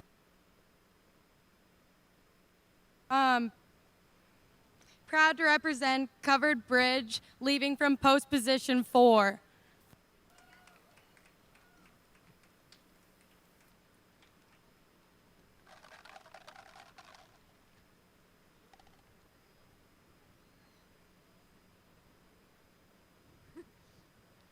Hi, I'm Gold Cup Ambassador Miranda Lidstone, and I'm proud to represent American history, leaving from post.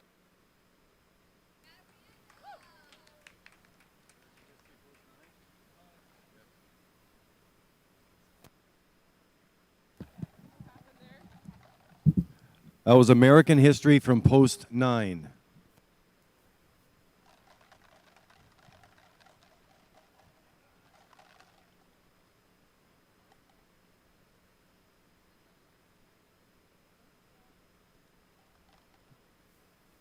Hi, I'm Chelsea Affleck, Gold Cup Ambassador, and representing Save America from post position 8.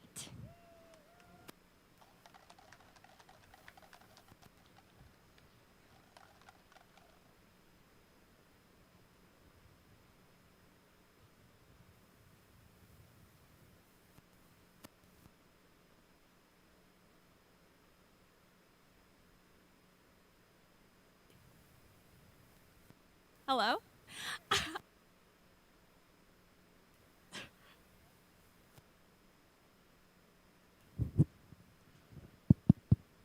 Hello? Hi, I'm Gold Cup Ambassador Laurel Drake, and I am proud to represent Rock Shining Star, leaving from post position 7.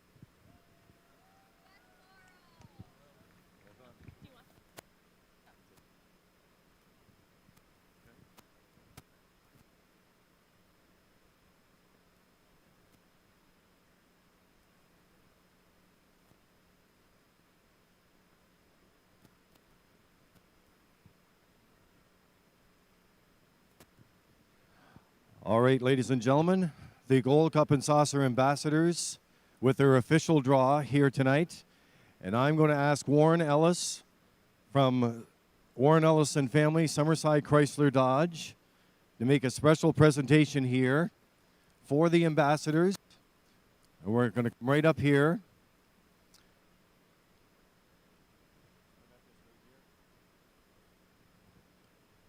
So, on the Gold Cup and Saucer, if the track record is broken of 150-1, then Warren Ellis and Family will present a check for a total of $10,000. $5,000 will go to the winning horse, the winning owner, and the remaining money in the field will be presented to the rest of the horses who compete in that record-breaking mile. So, ladies and gentlemen, he's back again this year with Smash the Record promotion. Let's give him a big round of applause for his commitment for $10,000 to the Gold Cup and Saucer if they break the track record.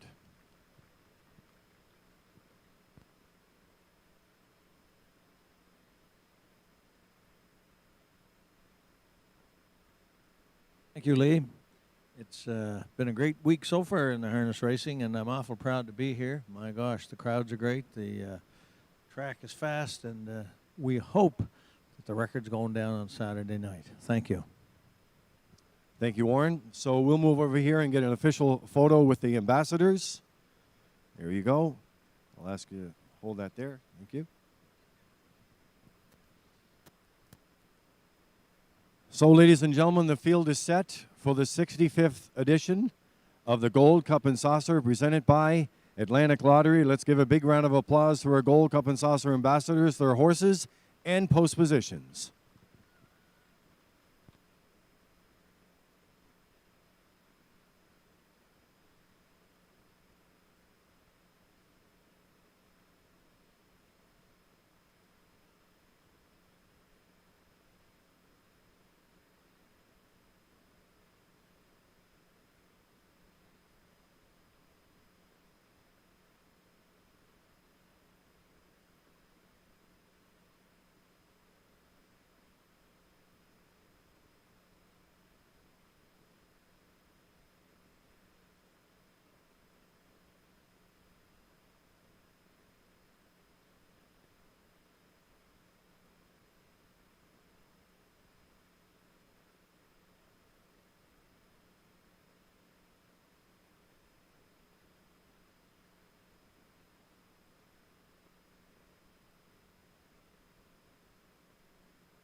Fifth race entering the track, it is the Paul Weeks Memorial. Number 1, Keeper Floored, owned by Wendy and Chris McRae of Belfast, trained by Roger McRae, Kenny Arsenault driving.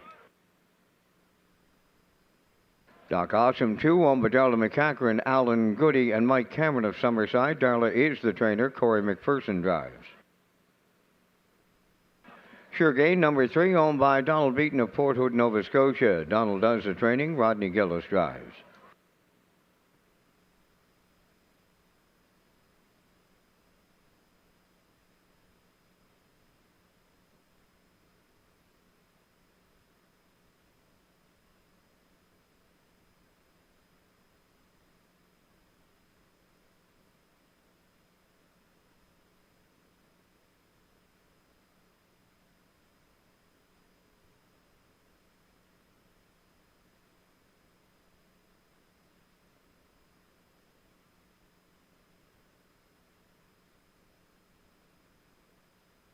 Now here comes the rest of them on parade here in the 5th. Sure Gain the 3, Donald Beaton, Port Hood, Nova Scotia, the owner-trainer. Rodney Gillis drives.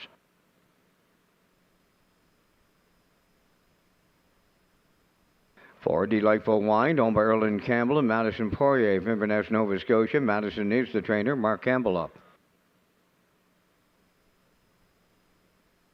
Doc Darrow 5, Morgan Shepherd of Brackley owns and trains. Colin Shepherd driving. 6 is Brumby, owned and trained by Tammy McKay of Truro, Nova Scotia. Jill's Barrio.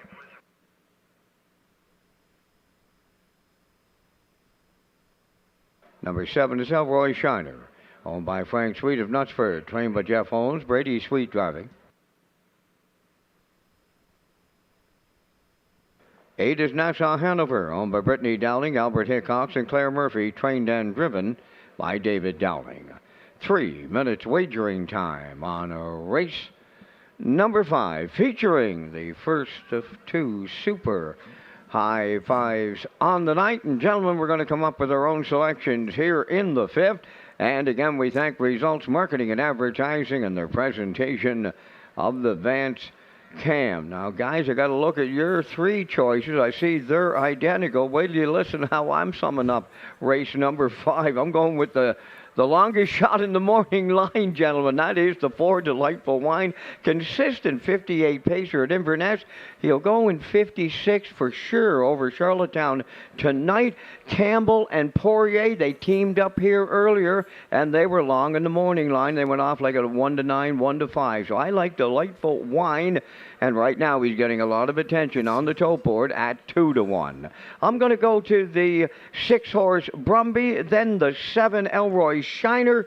Close it out with the 3 and the 2 Sure Gain Doc Awesome. 4, 6, 7, 3, 2, and I'm swinging from somewhere, guys. I just don't know where. This is a wide open field, and Vance, you know, the tote board speaking loud and clear right here at 2-1, but I went with the 1 here, Keeper Floored. His form could be cycling forward. He comes off a better effort. The 7 Elroy Shiner. He's an obvious one here at 5-2. He has virtually destroyed this class with his intimidating speed. He's already equaled last year's 10 wins. The 2 Doc Awesome, winless in 10 this season, but his form is sharpening. I'll add the 8, that's Nassau Hanover, and the 6 Brumby. 1-7-2-8-6, Kurt. Yeah, I'm pretty close with you, Ken. I like Keeper Floored as well. This one had my mind in a pretzel. A lot of good options in this race, so I like the 1 Keeper Floored on top. He got it done on the front end for Kenny Arsenault. It doesn't show on his lines, but not too long ago in 55-2 this year, his lone win came from the inside where they went right down the road. So I like him on top. I do like the 7 for second. He's going to come swinging off the gate for the birthday boy, Brady Sweet. Elroy Shiner for the deuce. The 2 Doc Awesome should get a great ground-saving trip up close to the lead. He's been sitting in the pocket or 3-hole in his last 2 and hit the board in both occasions, so I like him for third. I like the 4 Delightful Wine, Vance's top selection. As he mentioned, Poirier and Campbell teamed up, and they have been good in the past, so Mark Campbell was also a winner aboard this one in Inverness, 3 back. So I like Delightful Wine for 4th. I'm going to close it out with Nassau Hanover. Too far to come there from post 8 from the David Dowling stable, but this one has hit the board in his last 2, and he's been really good. So Nassau Hanover closes out my super high 5, 1-7-2-4-8 for me. And just before you started your narration there, your selections, it looked like the 1 there, Keeper Floored, left the track, went back to the paddock.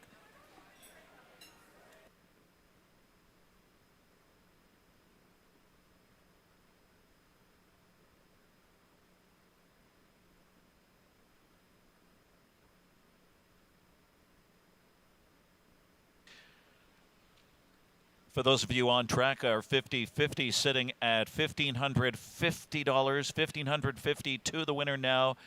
See Tracy, Belly, or Heather for your tickets for the 50-50.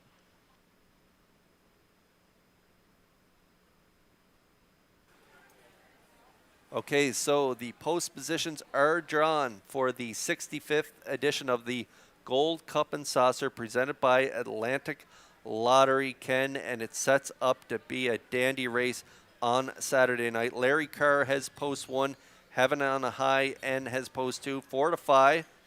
Post 3, great starting spot for a trial winner. Covered Bridge, close second in his trial. He leaves right behind the car at post 4. Binge on Yankee raced well in his trial. He is post 5. And you have the next 4. Yeah, Twin B, Tough Enough, the 6. And 7, Rock Shining Star. Remember, he was shuffled. He came back on to finish 3rd in Trial 3. Save America, the Trial 1 winner in 152-1. Post 8 to negotiate. And American History's back in the Gold Cup and Saucer final. He'll have the trailing post 9. He was 3rd in Trial 1. There you have it. That's the field for the 65th edition of the Gold Cup and Saucer. It sets up to be a dandy race on Saturday evening.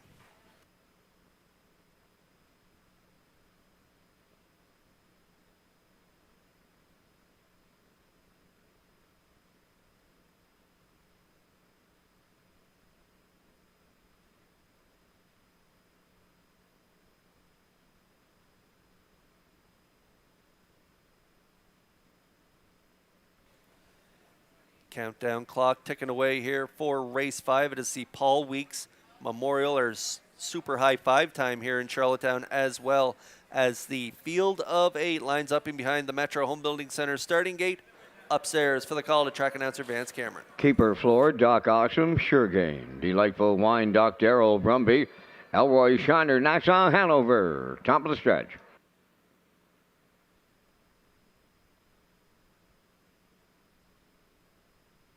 Here they come.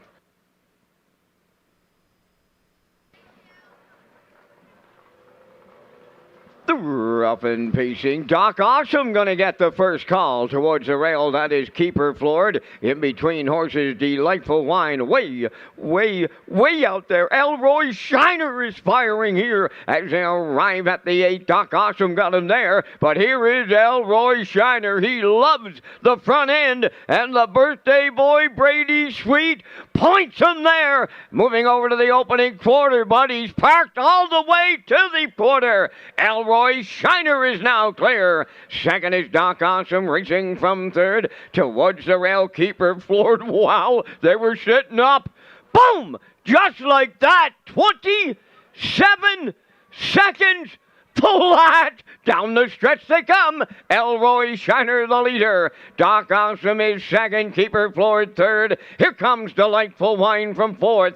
Following out 5th is Brumby. 3rd over 6th is Sure Gain. Nassau Hanover 7th. On the outside 8th is Doc Darrell. They're at the opening half mile in 56 and 1. And there's 4 in. There's 4 out. And there's 3/8 of a mile to go. Elroy Shiner the leader. Delightful Wine the challenger. Doc Awesome with the rail 3rd. 4th on the outside is Brumby. Racing at the rail 5th is Keeper Floored. On the outside, Sure Gain 6th. 7th is Nassau Hanover. Doc Darrell the trailer. New leader. Delightful Wine and Campbell have taken over late. 3/4 in 1. 25 and 4. Just an 1/8 of a mile left to go. And Delightful Wine got a sizable lead in the home stretch. Brumby 2nd. Way wide, Sure Gain is coming on. Here's the line.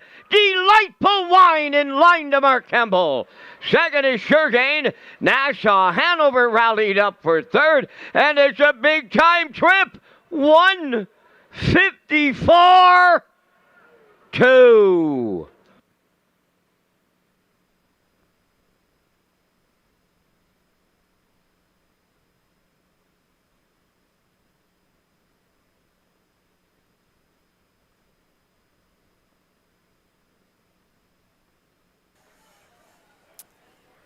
Okay, we're going to get a look at the Universal Media slow-mo for race 5. It was the Paul Weeks Memorial. Family and friends will be trackside with the winner, and the winner was Delightful Wine. Vance Cameron's top selections reunited with Campbell, gets the job done, and the Inverness Invaders, Ken, 1-2 in here. As expected, Elroy Shiner works his way to the lead, but has to work pretty hard. 27 flat, 56 and 1, 125 and 4. Delightful Wine brushes and crushes here off a couple of dull miles at Inverness, but reunited with Magic Mark Campbell, who the last time the horse won, Mark Campbell was in the bike. Delightful Wine, 154 and 2, catapults off the pace and the speed here to take a new mark. Sure Gain gets up for the deuce, and it's Nassau Hanover 3rd. The 6 Brumby at 8-5 was 4th.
Delightful Wine arriving at the fifth race winner's circle. Bay Facing Gelding, the 6-year-old son of Better's Delight, is off the vintage Amsterdam.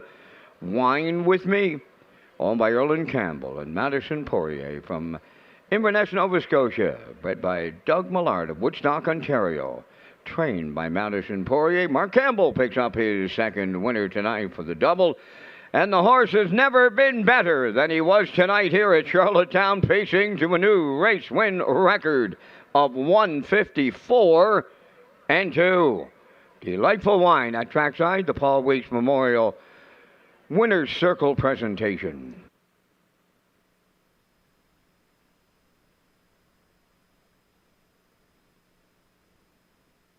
This race replay is brought to you by the new 1888 Lounge at Red Shores. The 1888 Lounge is perfect for your corporate meetings, parties, or presentations.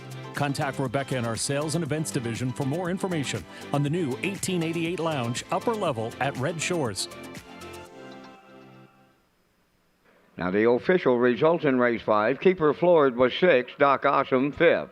Sure Gain finished 2nd. Delightful Wine, the race winner. Doc Darrell was 8th. Brumby finished 4th. Elroy Shiner was 7th. Nassau Hanover finished 3rd. They went 27, 56 and 1, 125 and 4, and the mile in 154 and 2. In review 652, 184, 73. Delightful Wine paid 680 to win. The exactor 33.90. Triactor at 489.60. And the super high 5 gets carried over.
Thank you to McRae's Backhoe and Trucking, title sponsor of the 2024 Atlantic Sire Stakes. Catch all the action of the 2- and 3-year-old colts and fillies across maritime tracks. For race dates, updated point standings, and more, visit AtlanticSireStakes.ca. The horses are moving in the paddock. Post parade is next.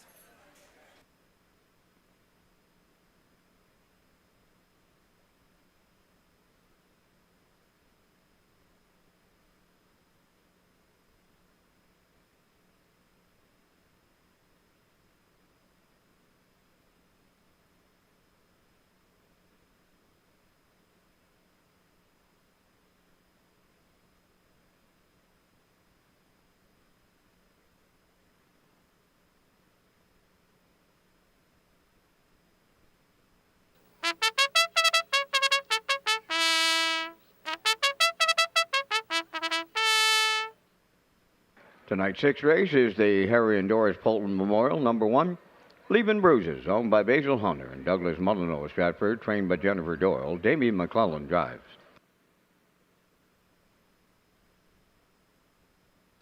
Mr. Laz, number 2, owned by Jamie Copley of Kenmore, Ontario, and John McDonald of Bedford, Nova Scotia, trained by Lanny Hanscom. John McDonald driving. Williams Drop Off 3 is owned and trained by Carson Wilkie of Stratford, Adam Murner.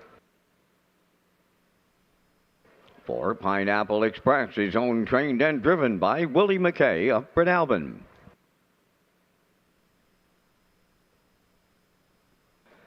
5, Instant Shadow, owned by the Ultimate Stable and Don Hubbard of Greater Lakeburn, New Brunswick, trained by Sifroy Melanson, Mark Campbell. Proud of you today, 6, owned by Douglas and David Neal, Keith Ford and Ben Matheson. Keith trains and drives. Shake Me Up Hanover, number 7, Colin Shepard of Brackley Beach is the owner and the driver. Morgan Shepard trains. Catch the Spark 8, owned by Blaze Rogerson of Trackety Cross, trained by Brendan Mullen. Gillsbury, 3 minutes wagering time on race number 6. You're watching Race Day from Charlottetown, Prince Edward Island. Ken and Kurt have the top contenders for race number 6 in just a moment. Walk like a man. Oh, how you tried to put me down aside, telling dirty lies to my friends. My own father said, give her up, don't bother. The world isn't coming to an end. He said, walk like a man, talk like a man. So walk like a man, my son.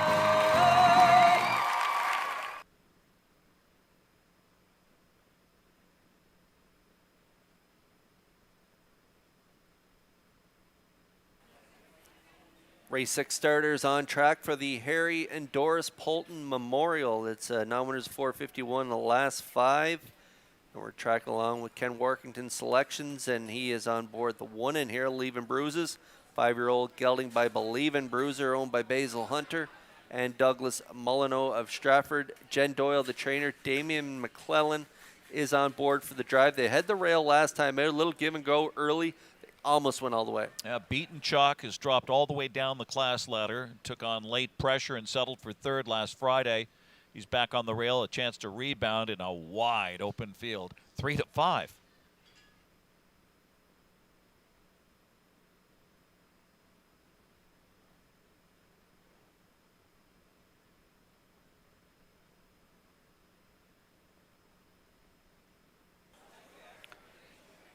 I think you're onto something here, Ken, with this pick, Instant Shadow. This one, it could be a great value play in here at 6-1 right now. Ultimate Stable, Don Hubbard, they share ownership. Sifroy Melanson is the trainer. Mark Campbell, the hot hand here during Gold Cup and Saucer Week, and he is a live mount with this one finishing 3rd last time out, the veteran. 35 lifetime wins. Can he get 36? Well, the 11-year-old only has 5 starts under his bridle this season. He continues to ramp up his form. He's gathering momentum. We're liking the narrow loss last out at Summerside, as you pointed out there, and switches to Mark Campbell. That could spell trouble here. 6-1.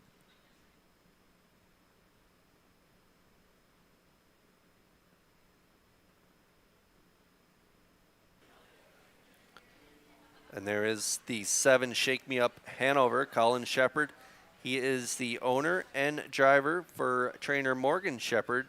And this one, Ken, last time out, had post 4, dropping down to this 451 class. Had a kind of a rough outside trip, ended up 5th by 3.5. Well, look at his card. It's riddled with excuse trips, broken equipment last time, and now he gets another shot at this bottom condition. He does draw post 7. And he's going to need a big effort from this demanding post here. He is 9-2, so it's a 1-5-7.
Full field of 8 lining up in behind the Metro Home Building Center starting gate. It's post time for the 6th. It is the Harry and Doris Polton Memorial. Up to Vance Cameron for the call. A lot of island history in here, Curtin, that's for sure. Leaving bruises, Mr. Laz.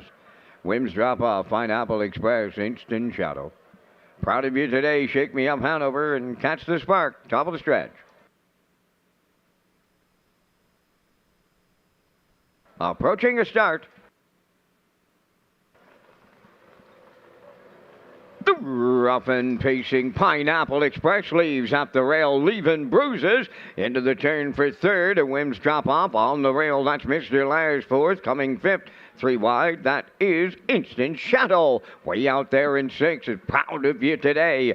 Then in 7th is Catch the Spark and Shake Me Up Hanover, the trailer. On the backstretch, led by Leaving Bruises. That lead is going to be short-lived. Here's Instant Shadow, set to take it away. Proud of You Today will keep them honest. Caught on the outside and moving up third. Racing from 4th is Pineapple Express, 29 seconds flat was the opening quarter. Racing from 5th is Wims drop off. On the move in the outside 6, Catch the Spark underway. Then racing from 7th is Mr. Laz and the trailer. That is Shake Me Up Hanover. Down the stretch they come. Approaching the midway point. Proud of You Today was parked to the half mile. He has the lead on the outside. Instant Shadow has the cone second. Moving up into third on the outside. Catch the Spark. 58 and 1 was the half. 4th is Leaving Bruises. From the outside, 5th, Mr. Laz. Pineapple Express back to 6th. Moving up 7th, Shake Me Up Hanover. Now the trailer. Wims drop off. On the backside they go, and the 3/4 is next. And on the front end, Instant Shadow, the leader. Proud of You Today has been out all the way. Leaving Bruises in the pocket third. 3 wide, 4th is Catch the Spark. Now racing 5th is Shake Me Up Hanover. Mr. Laz 6th. 7th, Wims drop off. Pineapple Express now trails. 1:28 and 1 was the 3/4, and they're turning for home. Instant Shadow, Leaving Bruises now looms the danger on the outside as they're in deep. Stretch now, Leaving Bruises. Shake Me Up Hanover up the rail. Leaving Bruises for Damian McClellan. Shake Me Up Hanover rallied second. Third is Instant Shadow in 1:58.3.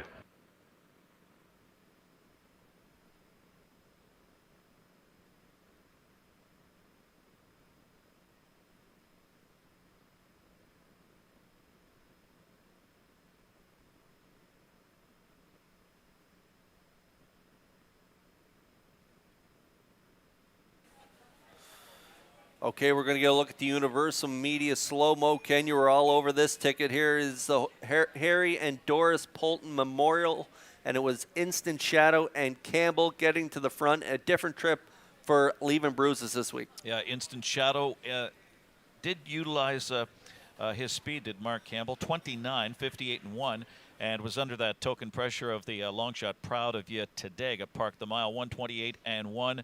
And out of the pocket comes Leaving Bruises, who had been down in class here. Damian McClellan with a perfect drive for Jennifer Doyle. Leaving Bruises scores his second win of the season. Up the rail comes Shake Me Up Hanover from post 7. Nice patient drive there by Colin Shepard to grab the deuce over the 5.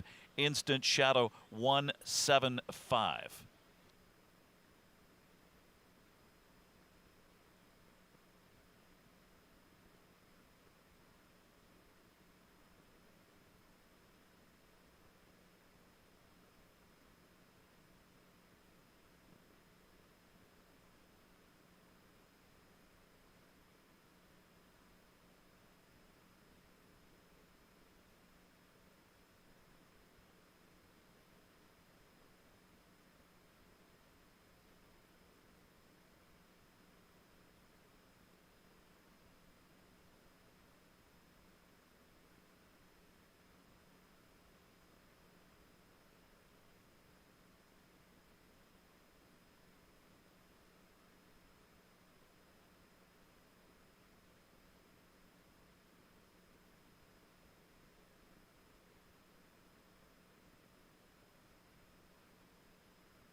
Here comes Leavin' Bruises to the 6th race winner's circle. Bay Pacing Gelding, he's 5 by Believin' Bruiser from the Blissful Hall Dam.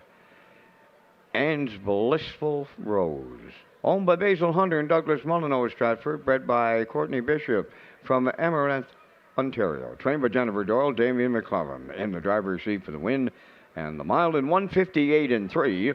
Leaving Bruises in the 6th. Down to the winner's circle with the presentation of the Harry and Doris Polton Memorial Cooler. Many friends and family joining us on this Tuesday night of Old Home Week.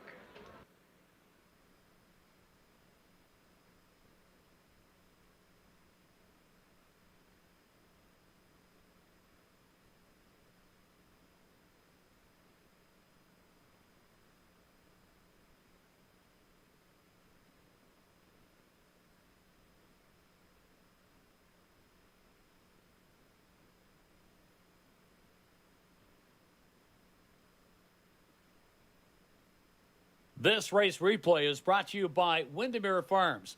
Windermere Farms is excited to add Keystone Velocity, sire of Jugette Winter. You can do it blue chip to the 2024 Stallion lineup. He joins Malicious, whose offspring held down the highest sale average of the 2023 Atlantic Classic yearling sale, while siring the top-priced Atlantic Pacing filly and top-priced Atlantic sired yearling stud colt. Also joining the heavy-hitting lineup are Somewhere Fancy, Muscle Through It, and Source of Pride. Windermere Farms is unquestionably where Atlantic Canada's champion stallions call home. Here's the official results now in race 6. Leaving Bruises the winner. Mr. Lies 5th. Wims Drop Off 6th. Pineapple Express was 7th. Instant Shadow 3rd. Proud of You Today 4th. Shake Me Up Hanover was 2nd. Catch the Spark finished 8th.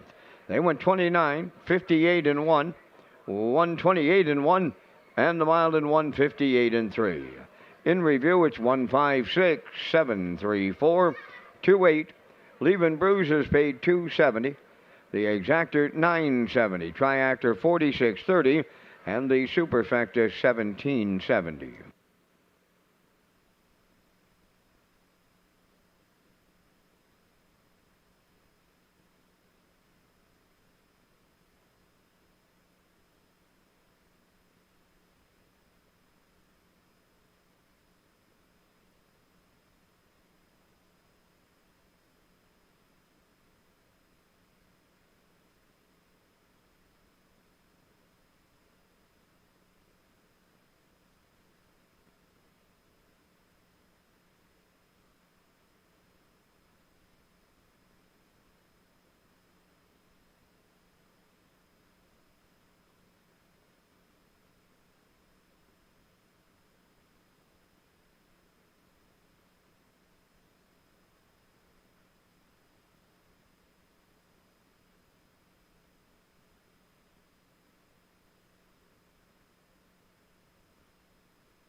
Okay, the horses are making their way out onto the track. There's a quick look at our selections. It's unanimous in this one. We're all on board the 4 Supreme Rocket, 1 and 6 in behind. Race 7 starters are making their way up to the track, and the post parade is next.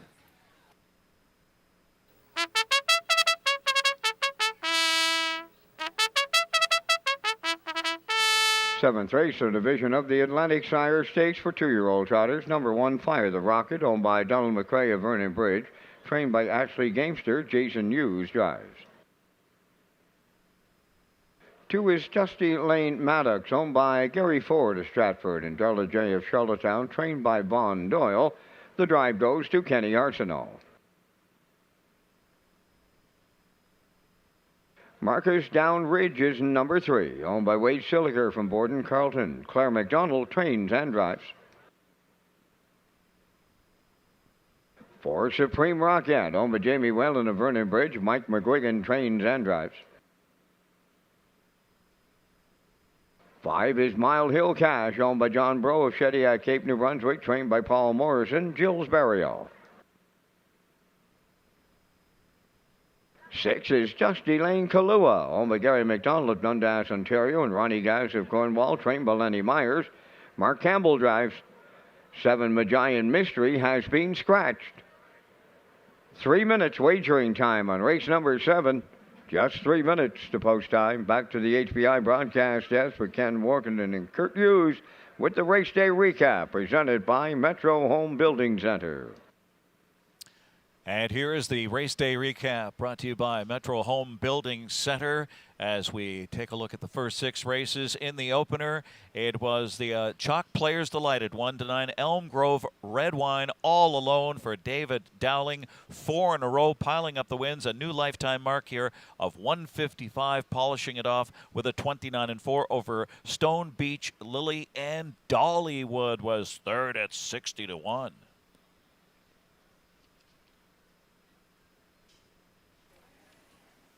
And then race 2, it was the Joe Smallwood Memorial, and it was the 5, Iditarod. After making an early break, he got back on stride. It got to the front, cut it all out, 102 and 2, 132 and 4.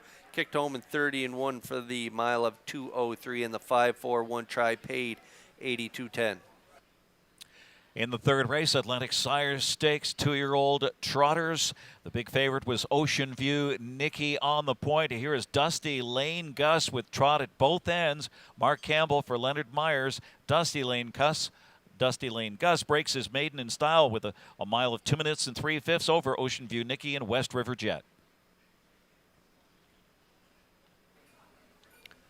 In race 4, it was Tall Dark Latte, 2-year-old daughter of Tall Dark Stranger. Little give and go early with the 6 Princess Halo back onto the front, and they cut out the fractions 58 and 1, 128 and 1. Nice mile 158 and 2 as she lowers her personal best by a little over 2 seconds in the PEI Energy Systems pace.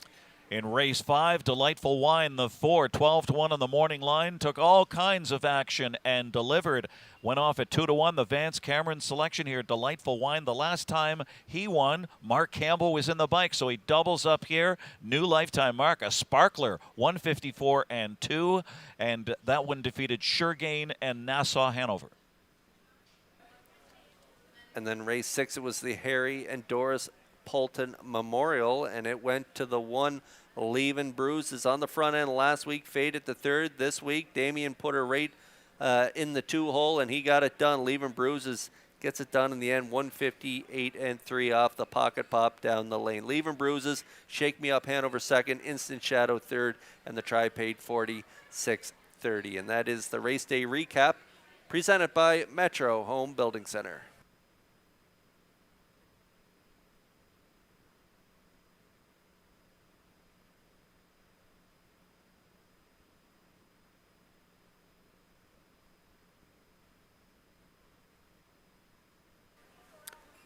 Okay, race 7 starters on track. Atlantic Sire Stakes, 2-year-old trot.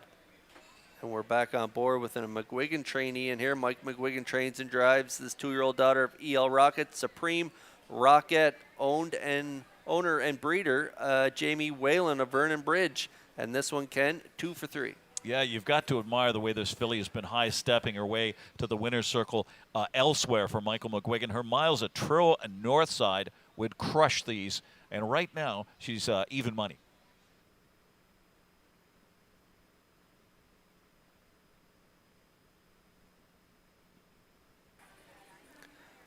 And now we're going to move into the 1, Fire the Rocket, 2-year-old gelding by E.L. Rocket, owned by Donnie McRae of Vernon Bridge. Ashley Gamester, the trainer, Jason Hughes in the seat, and this one is 3 for 3 with the deuces. Ken could continue here tonight. Yeah, this gelding's been a runner-up in every outing so far, but does move inside. Strong percentage barn. Ashley Gamester, 344 slugging average there, and reunited with the Blue Knight. His persistence could pay off from the rail. He is even money.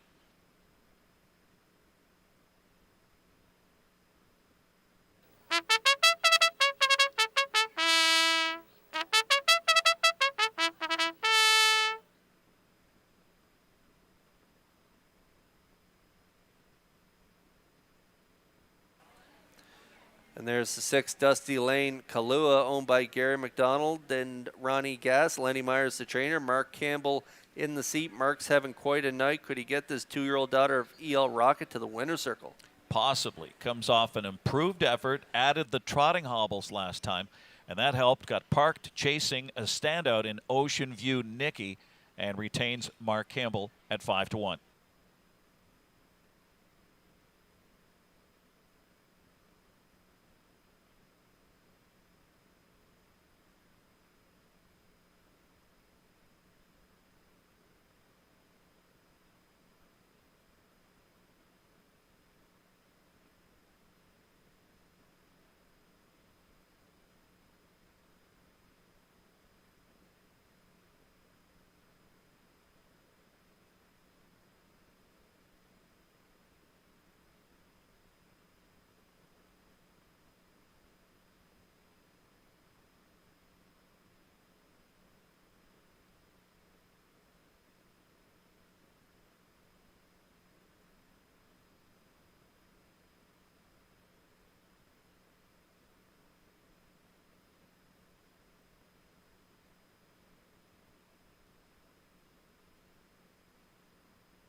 Two-year-old trotter is lining up in behind the Metro Home Building Center starting gate for this Atlantic Sire Stakes event. Purse $12,720. Up to Vance Cameron for the race call. Fire the Rocket, Dusty Lane Maddox, Marcus Down Ridge, Supreme Rocket, Mile Hill Cash, Dusty Lane Kalua. 2-year-old trotters. Atlantic Sire, top of the stretch.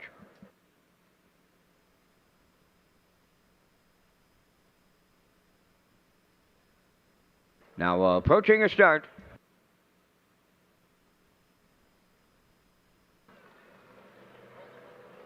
The rough and trotting Fire the Rocket at the rail. From between horses comes Supreme Rocket, and she'll sail right on to the front.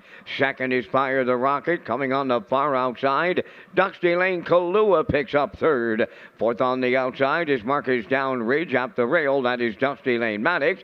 And the trailer, Mile Hill Cash, as they race the back stretch for the first time en route to the opening quarter. Supreme Rocket for Mike McGuigan out in front by 2. Fire the Rocket got away with the 2-hole ride. Dusty Lane Kalua checked in third. Racing from fourth is Dusty Lane Maddox. 30-3 was the quarter. Back into fifth is Marcus Down Ridge, and trailing this field, Mile Hill Cash is 6. Straight alignment as they come off the turn and straighten down the stretch for time 1, led by Supreme Rocket. Fire the Rocket continues second. Alone in third is Dusty Lane Kalua. That's Dusty Lane Maddox fourth. Racing from fifth is Marcus Down Ridge. Trailing the field, Mile Hill Cash. They were over to the opening half mile in 1:01 and 3. Still straight alignment as they move round the paddock turn, arriving up the 5/8. The leader, Supreme Rocket, by almost 3. Second is Fire the Rocket, racing from third. Dusty Lane Kahlua. Dusty Lane Maddox goes fourth. Then fifth is Marcus Down Ridge, and the trailer, Mile Hill Cash. 3/4 completed, and Supreme Rocket is still there. Fire the Rocket has closed right in on that leader second. 3/4 of a mile in 1:32 and 3. They have an 1/8 of a mile left to trot. Supreme Rocket turning home. Fire the Rocket is ready for the stretch drive. Down the stretch they come. Supreme Rocket still there. Fire the Rocket second, not enough. Supreme Rocket all the way from Mike McGuigan in the Sire Stakes. Second is Fire the Rocket. Dusty Lane Kahlua third. 2-0, 2-2.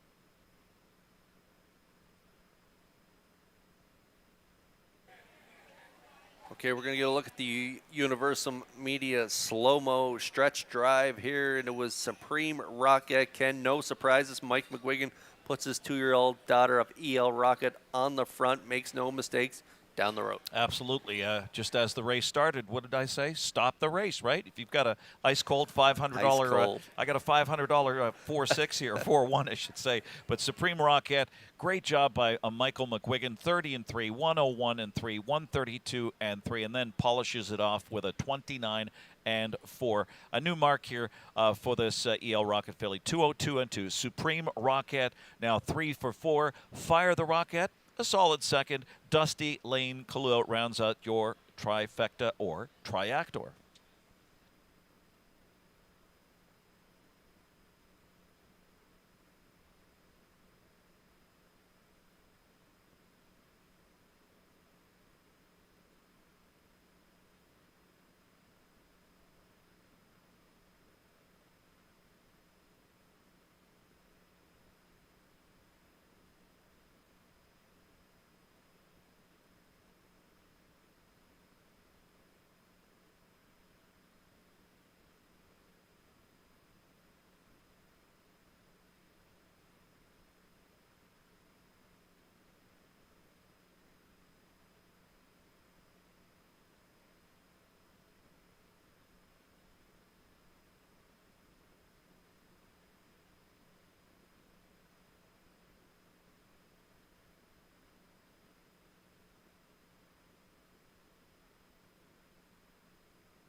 Supreme Rocket arriving at the 7th race winner's circle.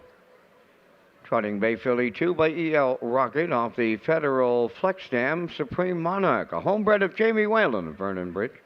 Trained and driven to victory by Mike McGuigan. And she'll trot to a new race win record tonight of 202 and 2. Supreme Rocket in the Atlantic Sire Stakes, PEI Harness Racing Industry Association 2-year-old trot with the winner's circle presentation.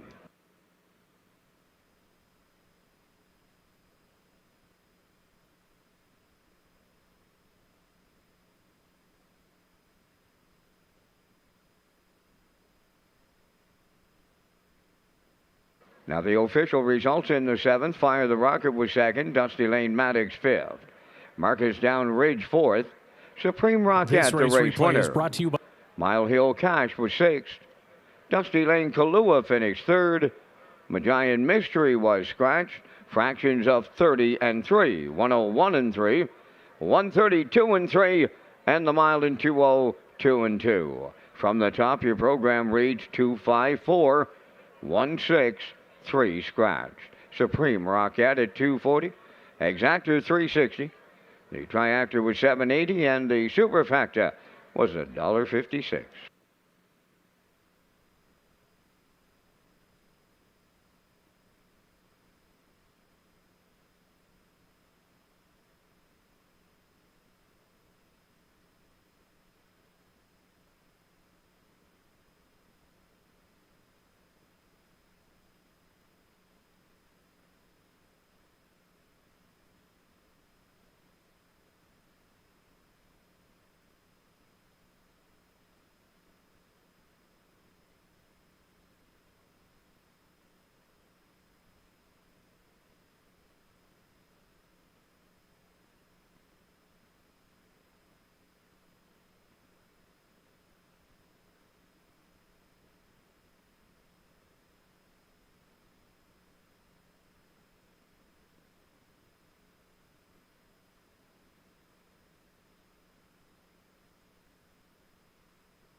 Harness Racing Karaoke Star returns to Gold Cup and Saucer Week coming up on Thursday, August 15th at Red Shores for a chance to win cash prizes. Judges will be awarding points based on vocals, stage presence, and crowd response. First place is 300 cash, second place 200 cash, and third place is 100 cash. And for full details and to sign up for Harness Racing Karaoke Star, visit Redshores.ca as the horses make their way out onto the track here for race 8. There's a look at our selections. I'm going with a 6-3-1. Ken, you're going with a 3-6-5 in here. Post time picks, Peter McPhee, 3-6-1, and the classifier's choice is 6-3-5.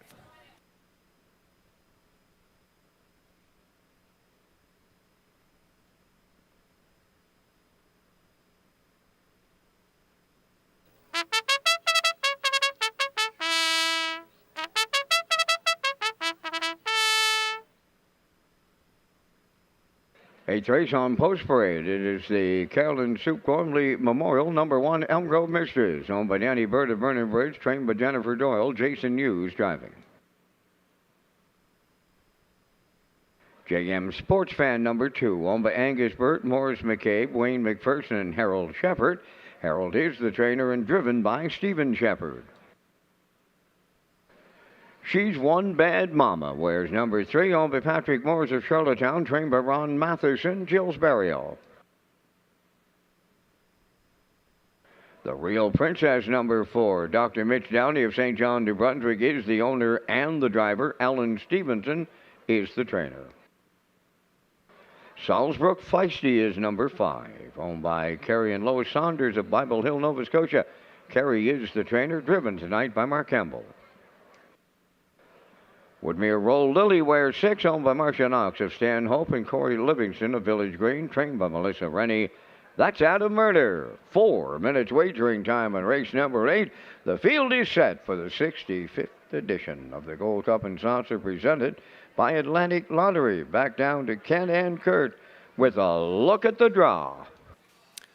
That's right, Vance. The Gold Cup and Saucers 65. The entries are right on the screen right now. It's presented by Atlantic Lottery. And Ken, I want to get your initial thoughts on the draw. We have Larry Carr, who left out alertly in his trial. Heaven on High, 4 to 5. They all show inside speed, leaving American History in the trailing spot. Also a quick early lever, should be gunning out of there behind Larry Carr. What are your initial thoughts on this race? Well, you remember American History carved out that 53 and change half last year. He's back. He'll negotiate the second year. Save America, what does he do from post 8? Who's going to drive him as well? I'm kind of leaning on the 3, 4 to 5 here.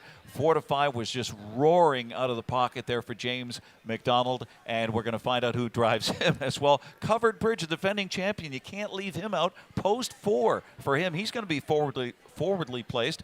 Heaven on High was an impressive winner in Trial 3. Larry Carr's going to gun the rail. So much speed in here, and I think the track record finally goes down. Right now, leaning on the 3, 4 to 5, but it's a pari-mutual puzzler. Yes, and Larry Carr, trained by Dean Nixon, who trained the 2011 winner, Blissful Breeze, with Mark McDonald on board on that in 2011. And so he's looking to get his second Gold Cup and Saucer trophy.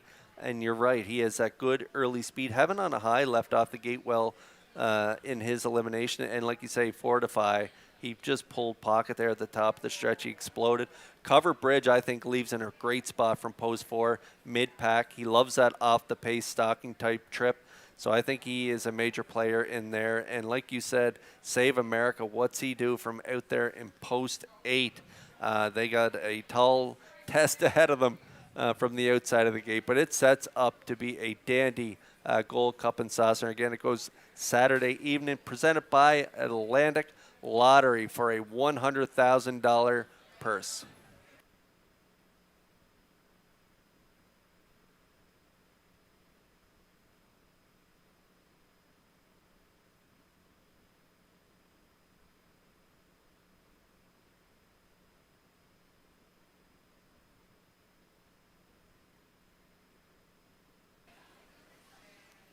All right, down to a minute to go here before race 8. Carolyn Soup Gormley Memorial. This is a filly mares, now winners 1951, the last 5 starts. And we're on board with the 3 in here. She's One Bad Mama. Gilles Barrio, the Maritime Magic Man, teams up with Matheson again. They're such a great combo. Pat Morris is the owner, and this one ships in from Woodbine off some really nice miles, Ken. Yeah, she's had some tough trips there against better mares and arrives, as you point out, in the Ron Matheson barn here. Draws well, gets Barrio, and is odds on at 1 to 4.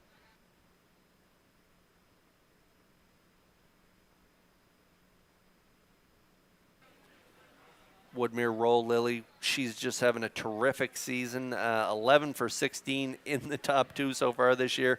Marsha Knox and Corey Livingston share ownership of this now 7-year-old mare by Roll With It Harry. Myrner drives for Rennie, and this one's got a great shot even though they have post 6. Yeah, good value here at 4 to 1. Ultra consistent mare, just missed making it 3 in a row last Thursday, and no doubt she's in top form, and I just love her relentless style.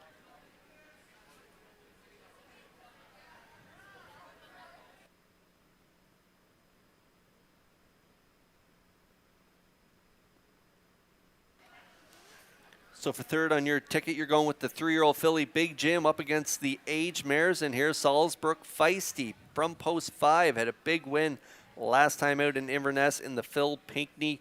That was a big effort with Red Doucette on board. Mark Campbell picks up the drive here for trainer Kerry Sanders, who shares ownership with Lewis Sanders. Yeah, Big Jim fillies regained the winning form shown in her 2-year-old season. She took a new mark of 155 and 4 in the Stanfield at Truro, came right back in the Phil Pinckney, and now reunited with Mark Campbell, looking for 3 tonight, 2 to 1.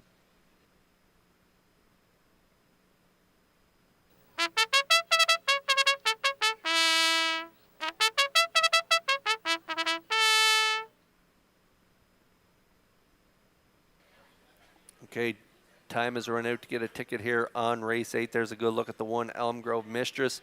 Nice long shot play, maybe at 12-1 right now. The Blue Knight, he is the one he got in, Rock Shining Star for the Gold Cup and Saucers. Got a great shot from an outside post, and so I think from off the pace, he does have a real good shot. Could be a sleeper pick in that Gold Cup and Saucer final. And so the one, Elm Grove Mistress at 12-1. JM Sports Fan and Steve Shepard at 7-1. Right now, the chalk is She's One Bad Mom at 3-5. 28-1 on the Real Princess. Salzbrook Feisty 9-5, and 7-2 on Woodmere Roll Lily.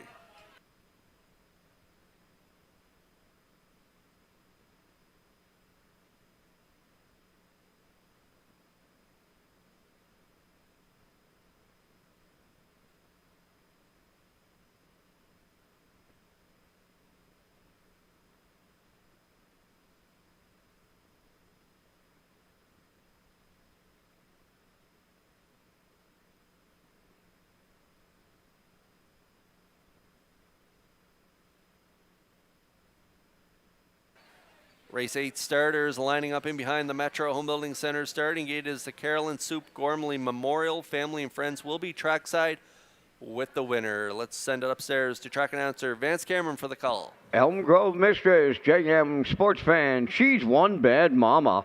The Real Princess, Salzbrook Feisty, and a Woodmere Roll Lily, top of the stretch. Ready for a start. The rough end pacing, and Elm Grove Mistress will fire from the rail. Second to the turn is JM Sports Fan. Coming up third on the outside is Woodmere Roll Lily. Fourth at the rail, She's One Bad Mama. The Real Princess away fifth, and then the trailer. That is Salzbrook Feisty. Oh, they're to it, not it. At it and to it in the early going. JM Sports Fan going on to the lead here at long odds, and there goes the inquiry sign. Race number 8 is under a judge's inquiry. On by the quarter, led by JM Sports Fan. In line to Stephen Shepard. 27-4. Open it up. She leads by 2. Second is Elm Grove Mistress. Woodmere Roll Lily third. She's One Bad Mama comes out of the turn fourth. The Real Princess fifth. Trailing the field, Salzbrook Feisty. They arrive at the opening half mile next, and it's JM Sports Fan halfway home. Here comes the newcomer. She's One Bad Mama. First up on the outside, second, 56 and 2 was the half. Third in the pocket is Elm Grove Mistress. Fourth at the rail, Woodmere Roll Lily. On the outside, fifth, the Real Princess. Trailing the field, Salzbrook Feisty. The three-quarters coming next, and One Bad Mama up on the outside will clear the lead at three-quarters. JM Sports Fan is second. Woodmere Roll Lily coming on the outside third. Fourth on the outside, that is the Real Princess. The three-quarters and 1:25 and 2. They're at the 7/8, led by One Bad Mama turning home. Woodmere Roll Lily has her in her sight. Down the stretch they come. One Bad Mama in her Charlottetown debut wins for the Maritime Magic Man Barrio. Woodmere Roll Lily was second. Salzbrook Feisty rallied late for third. Time for the mile in 1:54 and 1. Under an inquiry, retain your tickets.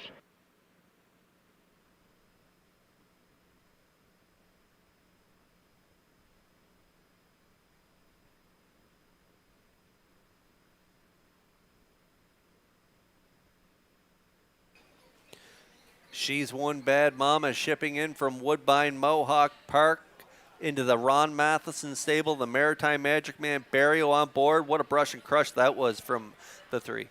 Absolutely. James Sports Fan, the early leader, long shot leader, 27-4, 56 and 2, sets the table here for Jill's Barrio to power pass with She's One Bad Mama. She's by Big Bad John, and it's her debut here in Charlottetown for trainer Ron Matheson.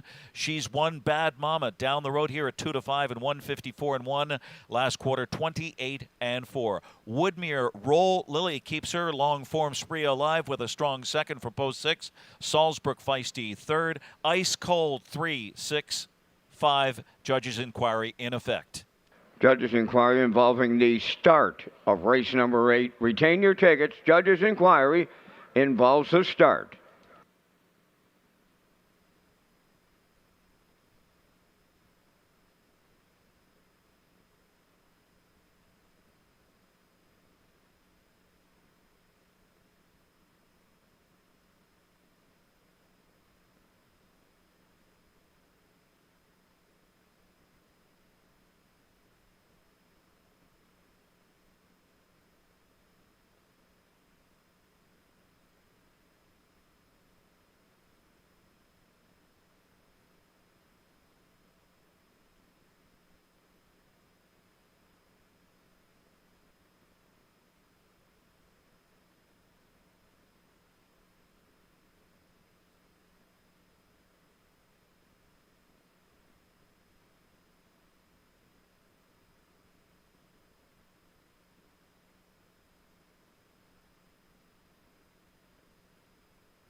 Ladies and gentlemen, here's the results of the judges' inquiry. Racing official deemed that number 3, She's One Bad Mama, did have broken equipment prior to the start. However, with number 3 winning race number 8, no reason for the refunds. And she's in the winner's circle. That's number 3, She's One Bad Mama. Bay Pacing Mare, she's 5 by Big Bad John from the Real Desire Dam, Elodic. Owned by Patrick Moores of Charlottetown. Bred by David McGinnis and Alan Hyatt. Ronnie Matheson has the training double, and Jill Barrio has the driving double. And She's One Bad Mama makes her Charlottetown debut, a winning one in 154 and a 1/5 down at trackside. The Carolyn Soup Gormley Memorial Winner's Circle Cooler presentation.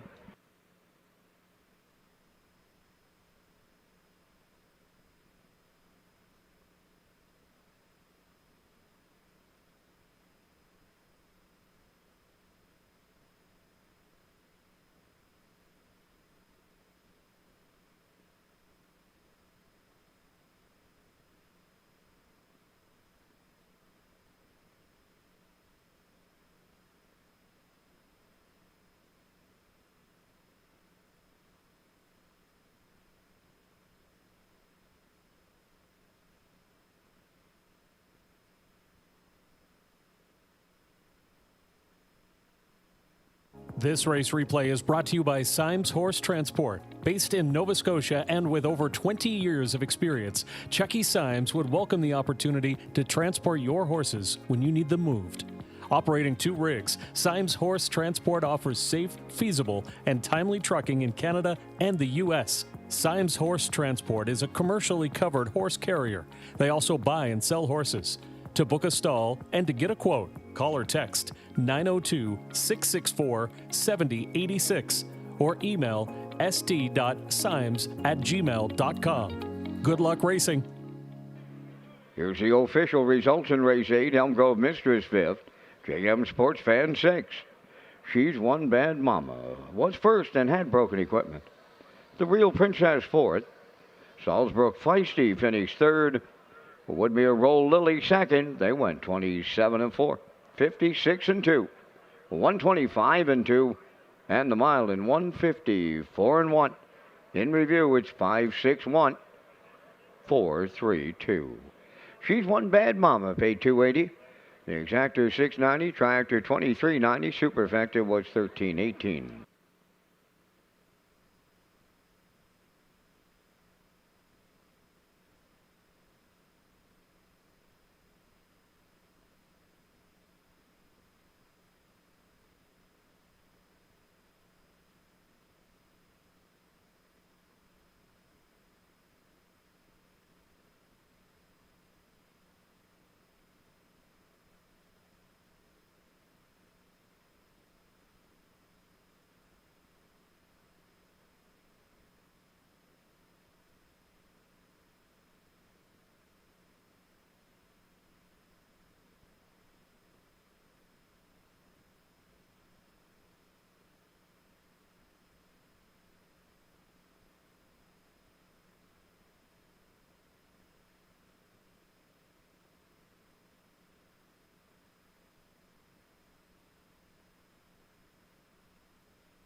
Ninth race on the track set for the post parade. It's the Atlantic Sire Stakes, PEI Harness Racing Industry Association 3-year-old trotters. Number 1 is Getting Tipsy. On by Jamie Whalen of Vernon Bridge, Mike McGuigan trains and drives. Osprey Explosion 2, owned by Bob's Your Uncle Stable of Charlottetown, trained by Danny McDonald, Kenny Arsenault. Incredible Willie number 3, owned by Jackie Heffernan of Somerville, trained by Miles Heffernan Jr. The driver is Greg Bailey. Dusty Lane Derby number 4, owned by Herman McQuaid of Charlottetown, Jared Farrow of Stratford, trained by Melissa Rennie and driven by Adam Murner. County Line Babe number 5, owned by Jackie Heffernan of Somerville, trained by Miles Heffernan Jr. Miles Sr. does the driving.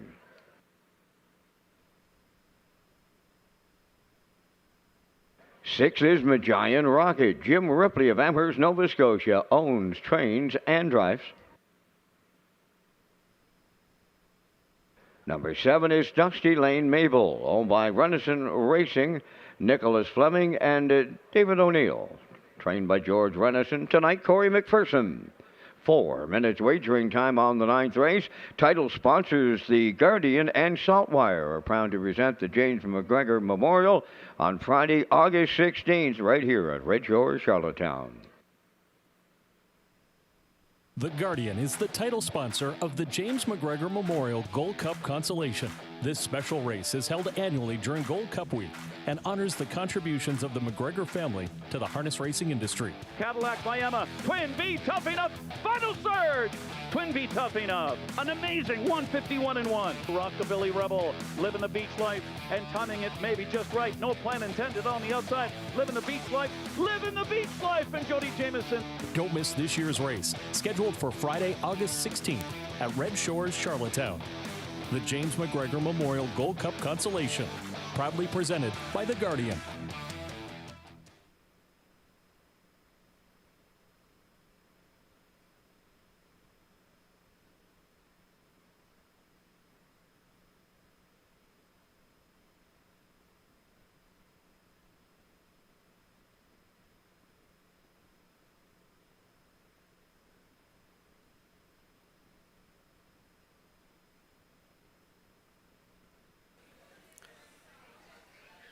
Okay, race 9 starters are on track. Atlantic Sire Stakes, 3-year-old trotters. Purse $12,580. And we're getting a look at the 4 right now. Dusty Lane Derby. Adam Murner will drive for trainer Melissa Rennie. This is a 3-year-old gelding by E.L. Rocket.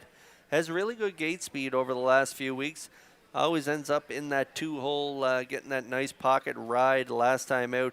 Head post 2 got away 3rd, finished 4th. Prior to that, though, in the PEI Cold Stake, perfect pocket trip, finishing 2nd to Rocket Blast, 202-1, 29-1 final panel, and a good deuce prior to that in Churro and Atlantic Sire Stake from the rail.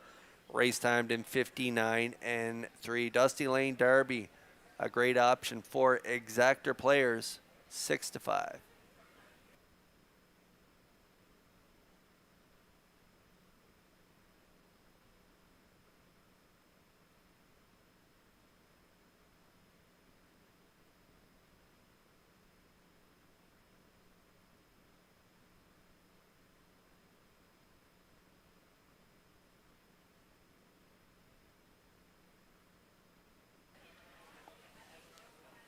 Okay, there's Getting Tipsy on the rail for trainer driver Mike McGuigan, 3-year-old daughter of E.L. Rocket. Jamie Whalen of Vernon Bridge is the owner, coming off a couple breaks, one at Summerside, the other at Northside Downs, and had to qualify there, but a nice qualifier, getting it easily done in 2 minutes, 1 flat, 2 minutes, 1/5, 29-2, stayed flat throughout the entire mile, looked good. So this 3-year-old filly's got a great starting spot. She's going to be tough to beat. Currently, the choice on the board right now, the chalk at 2-5.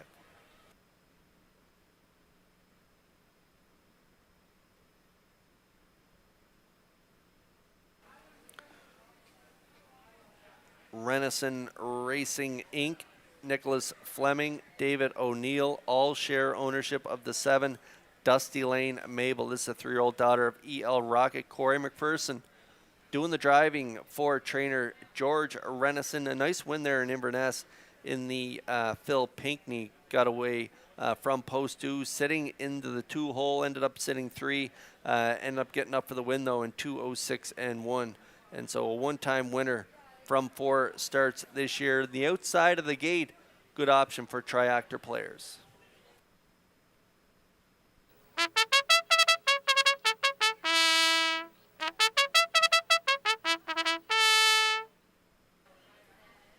Last call for 50-50 here in the top of the park. A little over, the pot is at 2,100 right now to the winner. So see Tracy or Heather or Betty to get in on the 50-50 draw here tonight.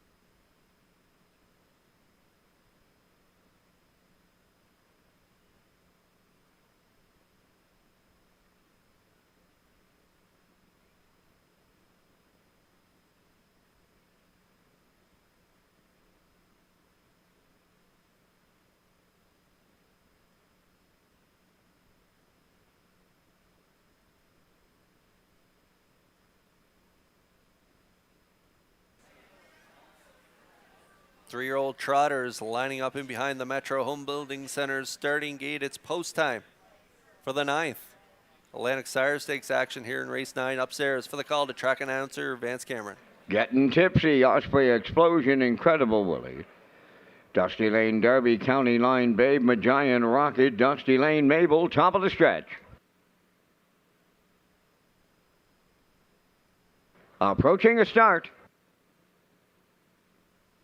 Off strides the 2, Osprey Explosion. There they go. Up and trotting. Getting Tipsy will lead them out from the rail. Moving into second is Dusty Lane Derby. Up from the far outside, Dusty Lane Mabel. Then towards the rail, that is County Line Babe. She's now 4th. Moving into 5th is Magian Rocket. Off stride went Incredible Willie 6. And the trailer, Osprey Explosion. On the backstretch they go. And the Chalk Choice on the engine. Getting Tipsy in line to Mike McGuigan. Racing from second, that is Dusty Lane Derby. Third up the rail, Dusty Lane Mabel. Trotting with the leaders, 4th, that is County Line Babe. Now 5th is Incredible Willie. Offside went Magian Rocket. He's back to 6, and the trailer in the backfield, Osprey Explosion. They went 30 seconds flat to open this one up, and the 3-year-old trotters are through the stretch, arriving next at the opening half mile. Getting Tipsy will get them halfway home. Dusty Lane Derby, the 2-hole ride. Dusty Lane Mabel right with the leaders at long odds. Back into 4th is County Line Babe. Now picking up 5th is Magian Rocket. 6th is Incredible Willie. And the trailer, Osprey Explosion. 1 minute and a 1/5 for half a mile. Now they're going to 3/4, chasing Getting Tipsy. Continuing second is Dusty Lane Derby. Dusty Lane Mabel is 3rd, dropping well off the leaders 4th. On the inside is County Line Babe. 5th is Magian Rocket. 6th, Incredible Willie, trailing 7th, Osprey Explosion, as they round the turn for the final time of a 3/4 of 1:30 and 1, and they're homeward bound. Getting Tipsy trying to go all the way. Dusty Lane Derby has his shot at the leader into the passing lane late, deep in the stretch. To the wire they come. Getting Tipsy will make every call a winning one to double up Mike McGuigan. Second, Dusty Lane Derby. Third goes to Dusty Lane Mabel. 1:59.3.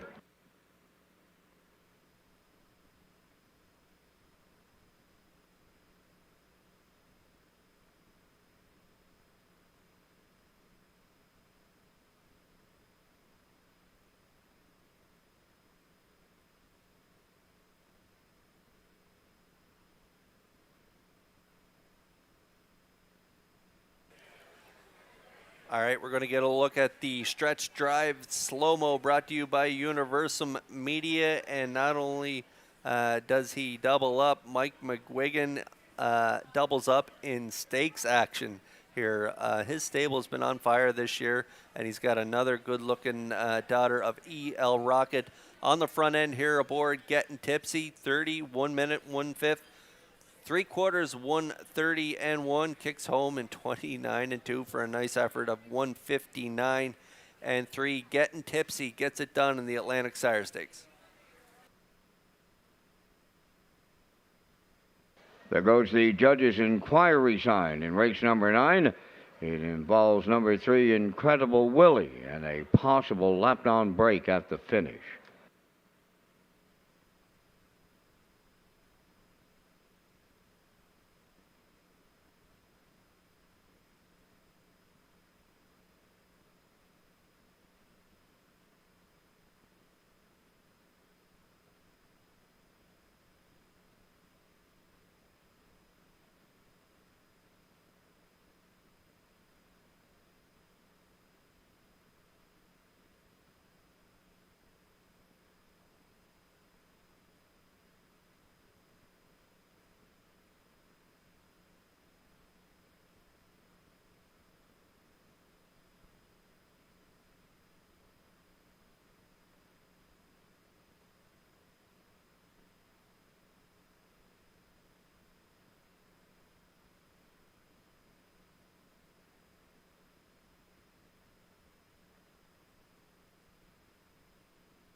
Here comes Getting Tipsy to the 9th race winner's circle. Trotting Brown Filly, the 3-year-old daughter of E.L. Rocket, is off the Perfect Spiral Dam. Hypnotic Chris.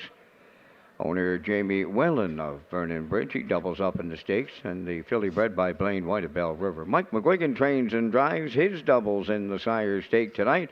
And the filly will make every call a winning one as she trots to a new race win record tonight of 1:59 and 3.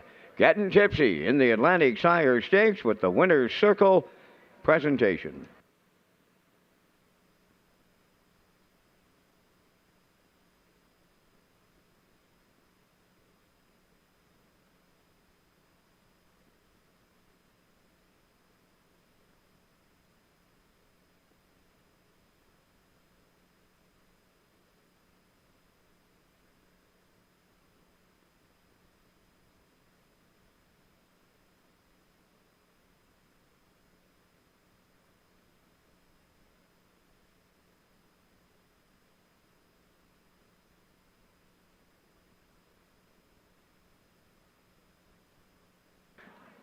Results of the judge's inquiry, number 3, Incredible Willie, finished 6th and will be placed 7th for a lap-down break at the finish.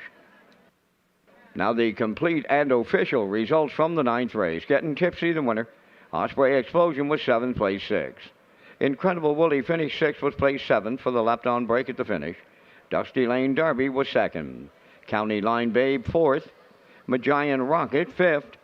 Dusty Lane Mabel finished 3rd. The fractions of 30, 1 minute 1, 1:30 and 1, and the mile 1:59 and 3. In review after the placings, 167, 24, 53. Getting Tipsy paid $2.50. The exactor $3. The triactor $9.40, and the superfactor was $2.63. And ladies and gentlemen, for the 14th consecutive Old Home Week, Ken Workington has been our guest here in Charlottetown. Ken, a Hall of Famer and the voice of the Meadowlands, and if we've got a Hall of Famer voice, we got to put him to work. And he's about to close out this Tuesday night of Old Home Week, and you are the winners just by listening. Ken Workington comes next.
The 2024 Home Hardware Maritime Breeder Stake will take place at Red Shores, Charlottetown.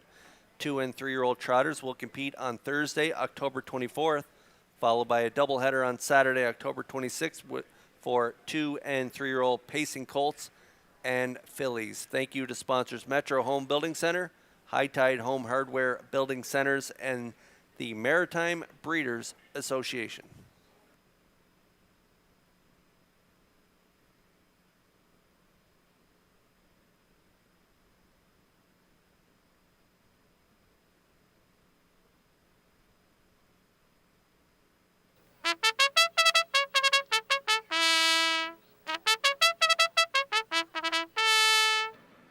Pacers on the track for race 10. Number 1 is Heave Away. Mark Campbell drives for Walter Walker, the owner and trainer. 2 is the Sports Desk. Jill's Barrio driving for Ron Matheson, owned by Jack Keenan and Joseph Dahl. 3 is Watchmaker. Dr. Mitchell Downey is the owner and driver, trained by Ellen Stevenson. The 4, McLand, is owned by Michael Dubé. Michael McGuigan, the trainer and driver. 5 is Marley's Boy, is owned by Wade Piccone, trained by Earl Watts with Harold Shepard. 6 is Majestic Mason. Stephen Downey is the owner, trained by Richard Armstrong for Ken Murphy. Well Said Celeb, number 7, owned by Blair and Carl Hansen, Isaac Skirman, and Shane Essen. Adam Murner driving for Melissa Rennie. And the 8 is Eureka Blue Chip, owned by Gregory Kirby and Thomas Smith Jr. Chris Davies trains, and the birthday boy, Brett LeBlanc. Happy birthday, Brett, is the driver of the 8 Eureka Blue Chip. Field of 8, race 10, Exactor, 20-cent Superfecta, Triactor, 20-cent Pick 4 starts here. It's the Keir Jones and Ali Carr Memorial presentation. Kurt Hughes has the top selections coming up next, but first a message from Northumberland Ferries. Once upon a time, the ferry was the only way to visit Prince Edward Island. Some say it still is.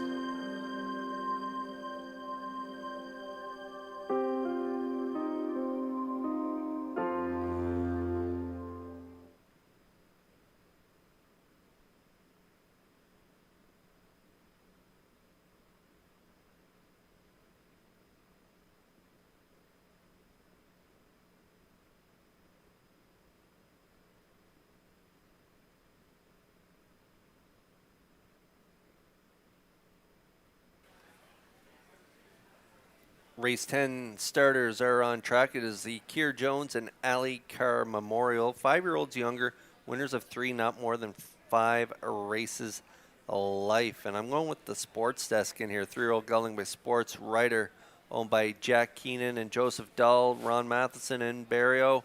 They're teaming up again, and they got a great shot in here from Post 2 with the Sports Desk.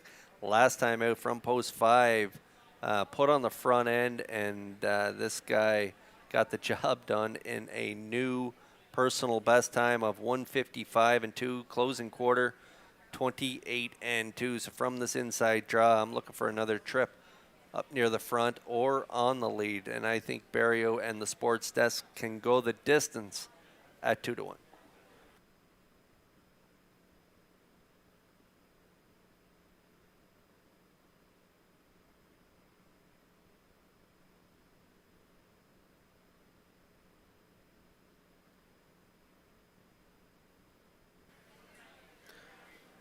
Mark Campbell drives the 1 Heave Away in here for owner Walter Walker of Inverness. Walter's the trainer, and this one ships in from the U.S. where it last raced at Monticello in a New York Sire Stake. Head post 6, finished 6 by 14, race timed in 55 and 2. Pretty nice trips in behind that as well. Look at that one.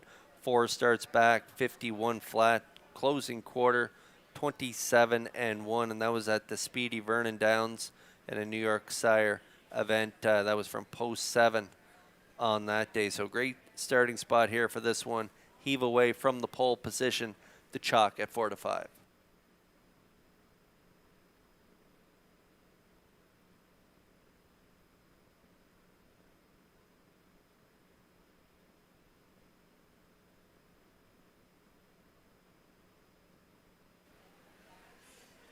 Mitch Downey drives 3. Watchmaker, he is also the owner from St. John. Ellen Stevenson, the trainer.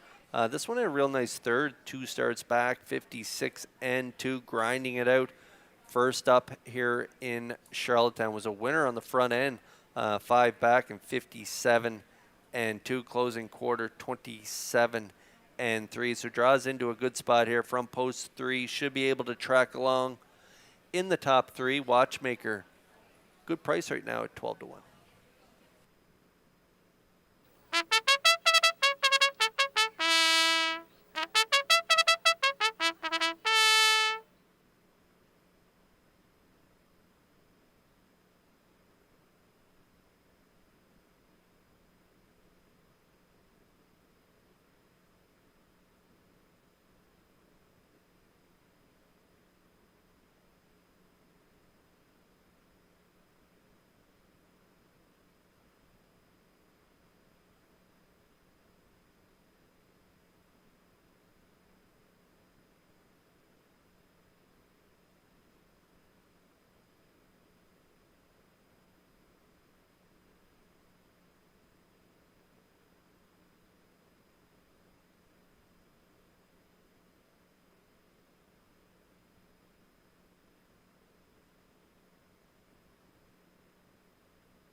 Full field of 8 lining up in behind the Metro Home Building Center starting gate. It's post time for the 10th. It is the Keir Jones and Ali Carr Memorial. Now let's send upstairs to the voice of the Meadowlands, Hall of Famer Ken Workington. Take it away. Thanks very much, Kurt. Great working with you tonight. Right now, the odds-on choice, the 1, Heave Away, Mark Campbell looking for 3 at 2-1, the 2, the Sports Desk. And Jill's Berrio looking to a triple up tonight. They're on gate, race 10, field of 8. Here they come. They're off. Well Said Celeb trying to blast off on the outside. The Sports Desk flashing speed with Heave Away. The favorite on the inside is going to be settling in third right now with a Watchmaker fourth and wrangled back in there. A gap of a length back to McLand fifth on the inside across the backstretch. Then it's Eureka Blue Chip on the outside, followed by Majestic Mason. Gapped at the back here is Marley's Boy, the distant trailer. Zipping up there, Heave Away and Mark Campbell. Odds on choice here, 220 on the board. And Heave Away will take the lead as they hit the far turn and pass the opening quarter. So the Sports Desk back in that second spot. The opening quarter was 28 seconds flat. They're midway on the turn. Well Said Celeb is third. A Watchmaker fourth on the inside coming off the turn. It's McLand fifth on the inside and taking a peek to the outside, followed by Eureka Blue Chip. And then we have Majestic Mason, and way back the distant trailer is Marley's Boy. And it's Heave Away, the target now. Watchmaker tries it first up on the outside. The Sports Desk is in the pocket spot off a half mile of 57-1. Heave Away leads it. Off the turn and across the backstretch they go. The Sports Desk, a 2-hole ride. Watchmaker on the outside seems to be stalled under urging in third. Well Said Celeb on the inside fourth. McLand is spinning his wheels as fifth.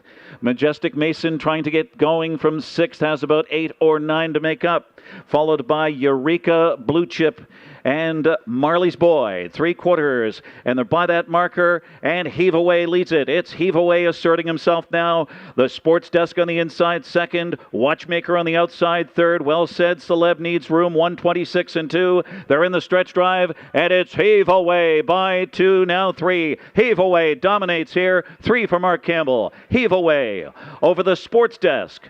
Watchmaker was a game third, and then Well Said Celeb. Heave Away takes it in 155 and 1.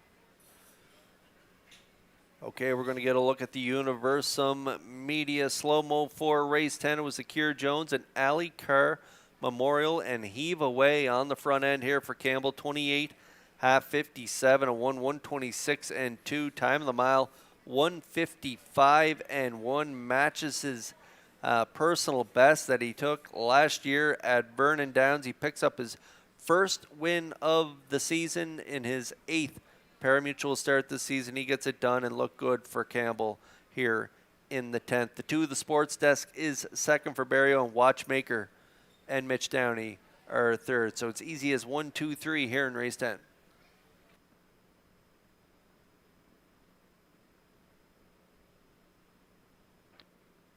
Judges posting the 1, Heave Away first here in race 10. 2, the Sports Desk second. 3, Watchmaker third. 7, Well Said Celeb fourth. 1, 2, 3, 7.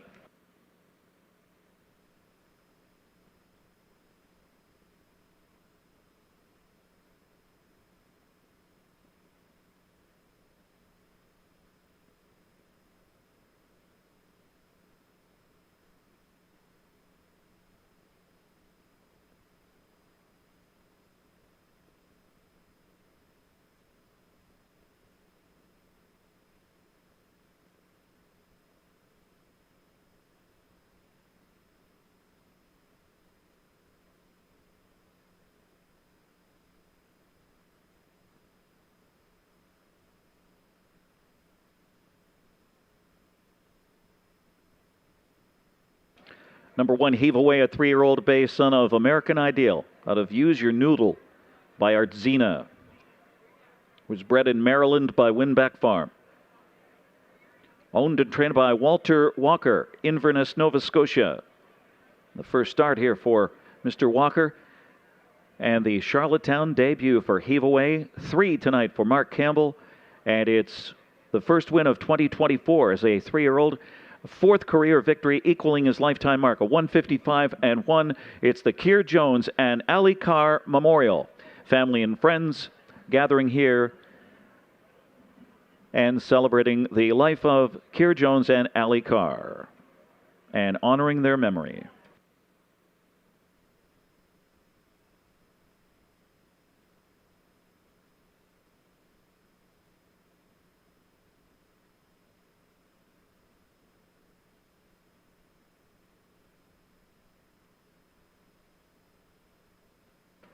Number 1, Heave Away, the official winner, 220, 210, and 210. 2, the Sports Desk, 240, 210. 3, Watchmaker, 410. The Exactor, 510. $2 Triactor, 1320. Triactor, 1320.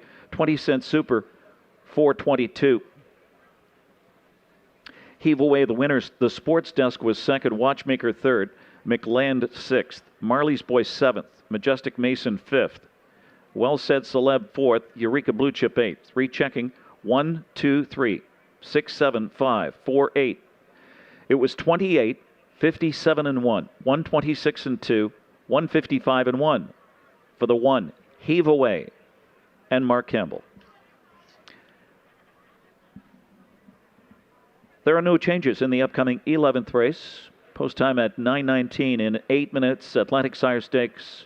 3-year-old trotters, second division.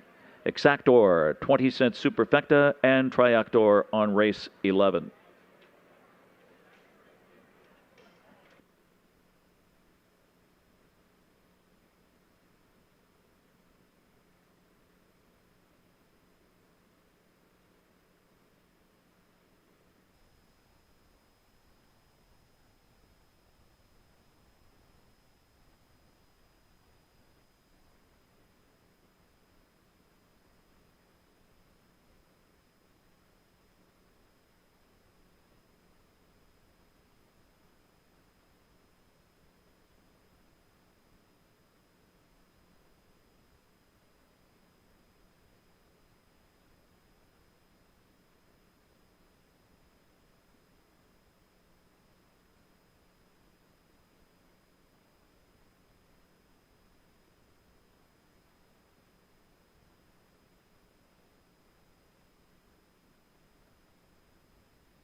$50-50 ticket time. We've got the winning number here. Please get your tickets. It's H as in horse. H 2569543. Once again, H 2569543 for $2,225. Once more, H 2569543. Good luck. Red Shores is pleased to announce the opening of O'Brien's Social Bar and Kitchen.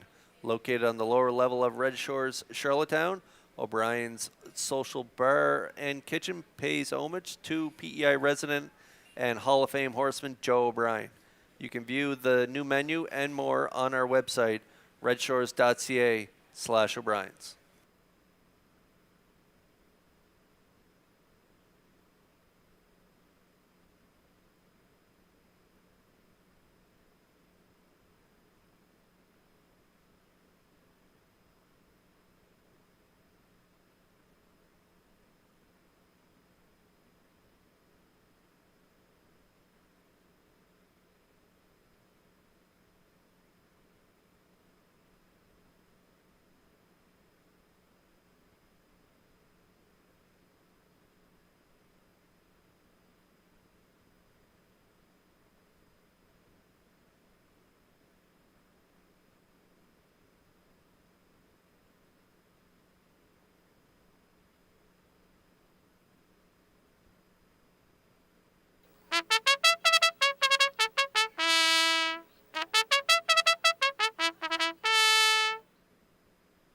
Three-year-old trotters on the track. Race 11, Atlantic Sire Stakes. Number 1, Ocean View Daisy, is driven by Miles Heffernan. He is also the trainer, and owned by Jackie Heffernan and Barry Peter McLeod. Number 2, Rocket Blast, owned by Carl Bagnall. He is the trainer and owner, driven by Corey McPherson. 3 is Dusty Lane Wee, owned by Gary McDonald and Ronnie Gass, trained by Leonard Myers with Mark Campbell. The 4 is W.L. Rosie's Rocket. William Lanigan, the trainer and owner, Jason Hughes, will drive. The 5, Lucky Ticket, owned by William Foland. He is also the trainer. The driver is David Dowling. 6 is Camco Laredo, owned by Leah Ann Moyer, trained by Kyle DeRoche with Ken Murphy. And Getting Lit, number 7. James Whalen Jr., the owner, Michael McGuigan, the trainer and driver. Atlantic Sire Stakes, second division for the 3-year-old trotters, Exactor, 20-cent Superfecta, and also Triactor wagering offered here on Race 11. The city of Charlottetown is proud to present the Birthplace of Confederation Series in memory of Doug Hill. The Open Mares Consolation and Final will take place this Saturday night at Redshores, Charlottetown. Kurt Hughes picks up the action next. The City of Charlottetown is the title sponsor of the Birthplace of Confederation Series. This series is held annually during Gold Cup Week and recognizes individuals and families who've made significant contributions to harness racing in the capital city and province. Deep in that stretch, Dream Fair, Genfire, the queen of the driving park. The City of Charlottetown is proud to announce the 2024 series will be named in memory of Doug Hill, with races scheduled for August 10th and 17th at Redshores, Charlottetown. The Birthplace of Confederation Series, proudly presented by the City of Charlottetown.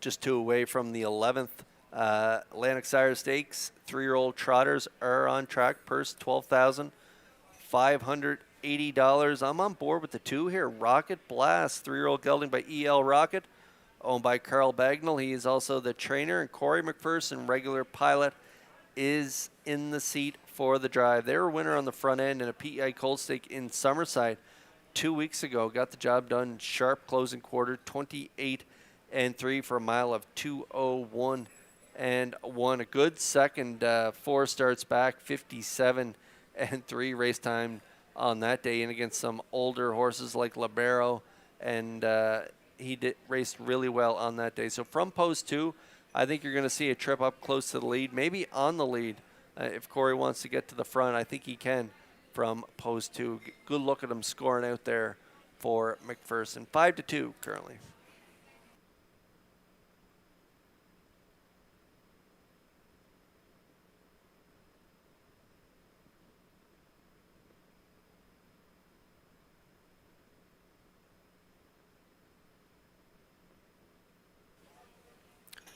Well, after making some breaks, Heffernan seems to have Ocean View Daisy on the right track as she's reeled off 3 wins in a row, and her latest was a real good effort at Northside Downs in 2 minutes flat, 29 and 3 final panel. She loves to leave off the gate and get forwardly placed, and from the rail, I could see Heffernan wanting to cut it with her or be in the 2-hole. Depends what Rocket Blast, if he pushes the pace, maybe Heffernan will elect to take the 2-hole ride. She's very versatile. She's won on the front end, 2 back in Summerside, and then 1 last week off that pocket ride. So Ocean View Daisy, good option for Exactor players. Currently the chalk at 6-5.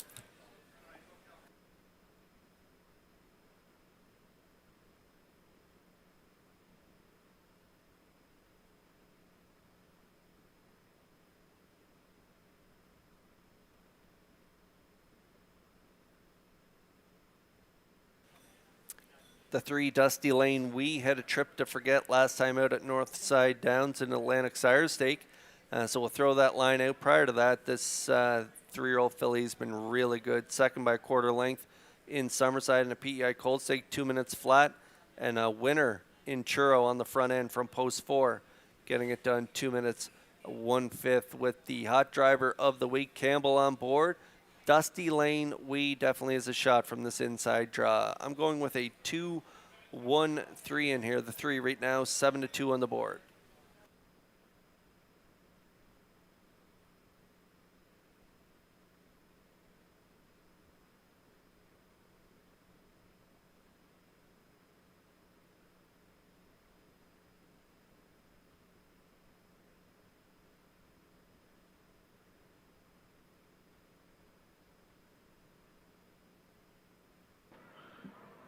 The 2 Rocket Blast are resetting the earplugs. We'll be back out momentarily.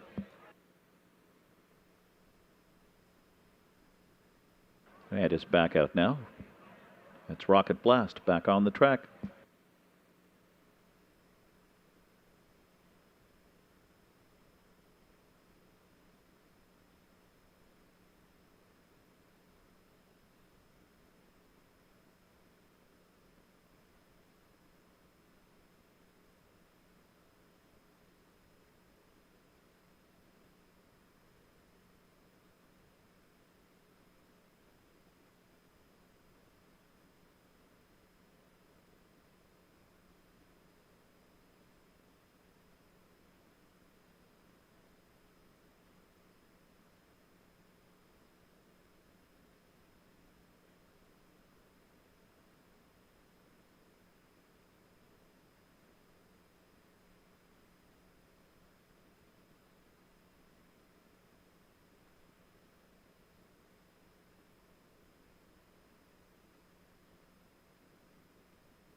We had a recall there. The 1 Ocean View Daisy heading back to the paddock for equipment. An equipment issue with the 1 Ocean View Daisy. Wagering continues on race 11.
Okay, 3-year-old trotters are lining up in behind the Metro. Home Building Center starting gate for tonight's 11th race, Atlantic Sire Stakes. Purse $12,580. Let's send it back upstairs to Ken Workington.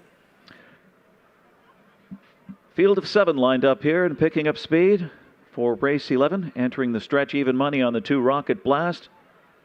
540 the 1 Ocean View Daisy shooting for 4 in a row. Trotters are ready for start. Here they come. Off and trotting, Ocean View Daisy leaves sharply from the inside with Rocket Blast alongside into the first turn. Dusty Lane Wee just floated away in third position. That one followed by Camco Laredo, and then there's 2.5, 3 back to WL Rosie's Rocket. And the final 2 are Getting Lit, and the trailer is Lucky Ticket, a first-time starter. Strung out field here as they pass the opening quarter. Ocean View Daisy shooting for 4 consecutive wins with Miles Heffernan at the opening quarter. In front there and sitting second, Rocket Blast right on the leader's helmet. It was 28-4 for the first quarter. Gap of 3.5, 4 lengths to Dusty Lane Wee, third by 4.5 lengths. Camco Laredo is fourth as they come off the turn and come by the grandstand. In fifth is WL on the inside, WL Rosie's Rocket. And then to the outside comes Gettin' Lit. And gapped at the back is Lucky Ticket. They're halfway home and chasing Ocean View Daisy. Perfect two-hole ride for Rocket Blast and Corey McPherson as they hit the half and into the third turn. It is still Ocean View Daisy in front. Ocean View Daisy, the half was 58-1, well rated on the lead. And now attacking first over, Dusty Lane Wee on the outside gets involved. Dusty Lane Wee up to test Ocean View Daisy across the backstretch. And right there is a Gettin' Lit in second over position with a live toe now third on the outside. A shuffle for Rocket Blast is pinned in and loaded with trot. And Lucky Ticket, the first-time starter, gets rolling on the outside just 3 lengths from the lead. Then it's Camco Laredo on the inside. And WL Rosie's Rocket at 3/4 off stride. Ocean View Daisy breaks under pressure here as they turn home off 3/4 in 1:29 3/5. Dusty Lane Wee. And right there is Gettin' Lit. And on the inside, Rocket Blast coming on. Gettin' Lit, Rocket Blast, Gettin' Lit, and Rocket Blast hit the line together. Then Dusty Lane Wee and close WL Rosie's Rocket, and off stride was Lucky Ticket. 2 minutes, 1/5.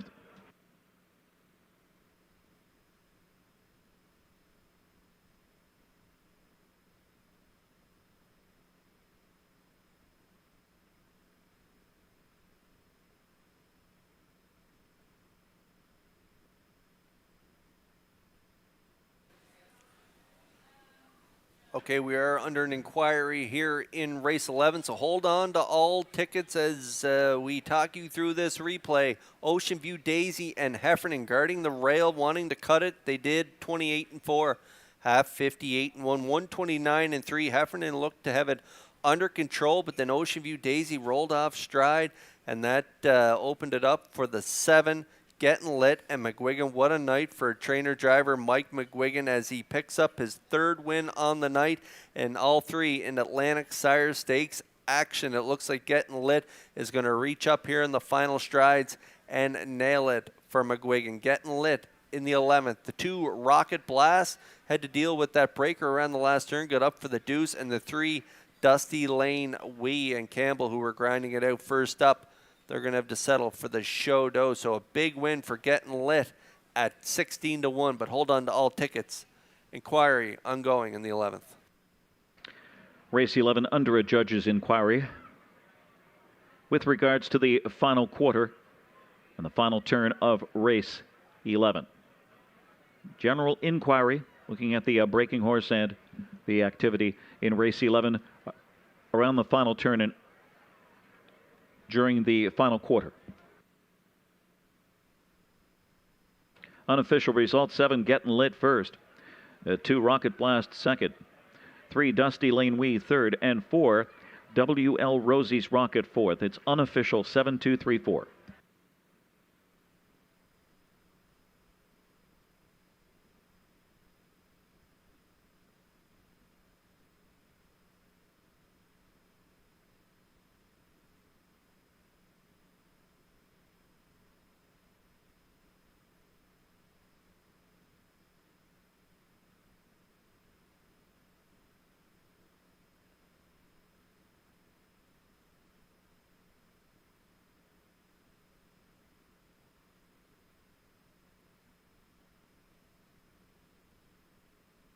Number 7, Gettin' Lit, a 3-year-old bay gelded son of E.L. Rocket out of Santa Hanover by Yankee Glide. Bred by Blaine White of Bell River. Owned by Jim Whalen Jr., Vernon Bridge. Michael McGuigan, trainer and driver, his 3rd win tonight. All in Atlantic Sire Stakes action. Gettin' Lit, 16-1 upsetter here. 4th win on the season, 6th career victory. 2 minutes and 1/5 for Gettin' Lit. Upset winner, race 11, Michael McGuigan.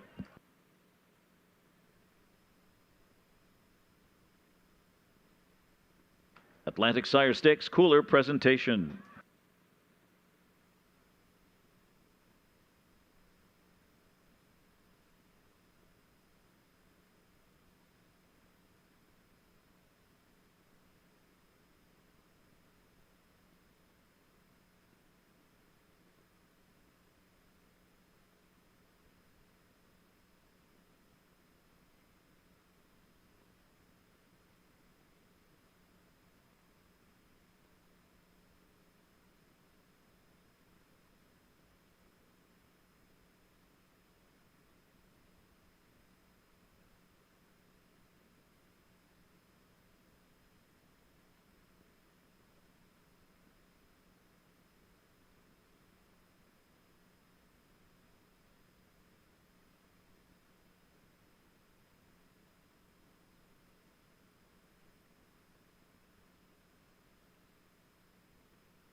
Results of the judge's inquiry. Number 1, Ocean View Daisy made a break on her own. Did interfere with the 2 Rocket Blast and 6 Camco Laredo. However, those 2 finished in front of 1 Ocean View Daisy, so no reason for any placings there. The 5 Lucky Ticket made a break and did not violate any aspects of the braking rule and was not lapped on and remains in the 5th position. Ocean View Daisy 7th, Rocket Blast 2nd, Dusty Lane Wee 3rd, WL Rosie's Rocket 4th, Lucky Ticket 5th. Camco Laredo was 6th and Getting Lit the winner. Rechecking, race 11 rundown, 7-2-3, 4-5, 6-1, 28-4, 58-1, 129-3, and the mile 2 minutes and 1/5. The 7 Getting Lit pays $34.50, $5.80, and $3. The 2 Rocket Blast, $2.50 and $2.30, and the 3 Dusty Lane Wee, $3. The Exactor of 7-2, $58.80. Triactor 723, $184.60. Superfecta 7234 for 20 cents, $87.64. Post time for race 12 is set at 9:40. Scratch 5 Sharky. The 5 Sharky will not go. Late daily double, Exactor, Superfecta, and Triactor. We welcome the Claddagh Oyster House, Old Dublin Pub, for the 12th race presentation.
The harness racing industry plays an important role in the economy of Prince Edward Island. Various jobs and positions are impacted by just one race horse, and includes farmers, breeders, owners, and many others who live and work in our province. Our industry remains strong and continues to support and grow the local economy.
Pacers on post parade for race 12. Number 1, Windermere Best Man, is owned by Simon Poirier and Chad McDonnell, trained by Lanny Hanscom with Corey McPherson. The 2 is Just Call Me Doc, owned by Douglas Lee, David Neal, Keith Ford, Ben Matheson. Keith Ford trains and drives. The 3 Sports Royalty is owned by Beth and Wendy McCrae. Wendy McCrae trains with Kenny Arsenal. The 4 Sunseeker, Kayla Gallant is the owner. Trained by Ron Matheson with Jills Barrio. Scratch 5 Sharky. 6 is Bankroll, owned by Dean Lewis, Brendan Mullen, Kenneth Fisher, and April McCormack. Brendan Mullen trains with Mark Campbell. 7 J.J. Patrick, owned by Mark Gallant and Richard Armstrong. Richard Armstrong and the trainer with Kenny Murphy. And the 8 Nolan's Magic Shui is owned by Dale and Ronnie Rennie Incorporated. Melissa Rennie trains with Adam Murner. Race 12, the Claddagh Oyster House, Old Dublin Pub, late daily double, Exactor, Superfecta, and Triactor offered on race 12. And Kurt has the top contenders next.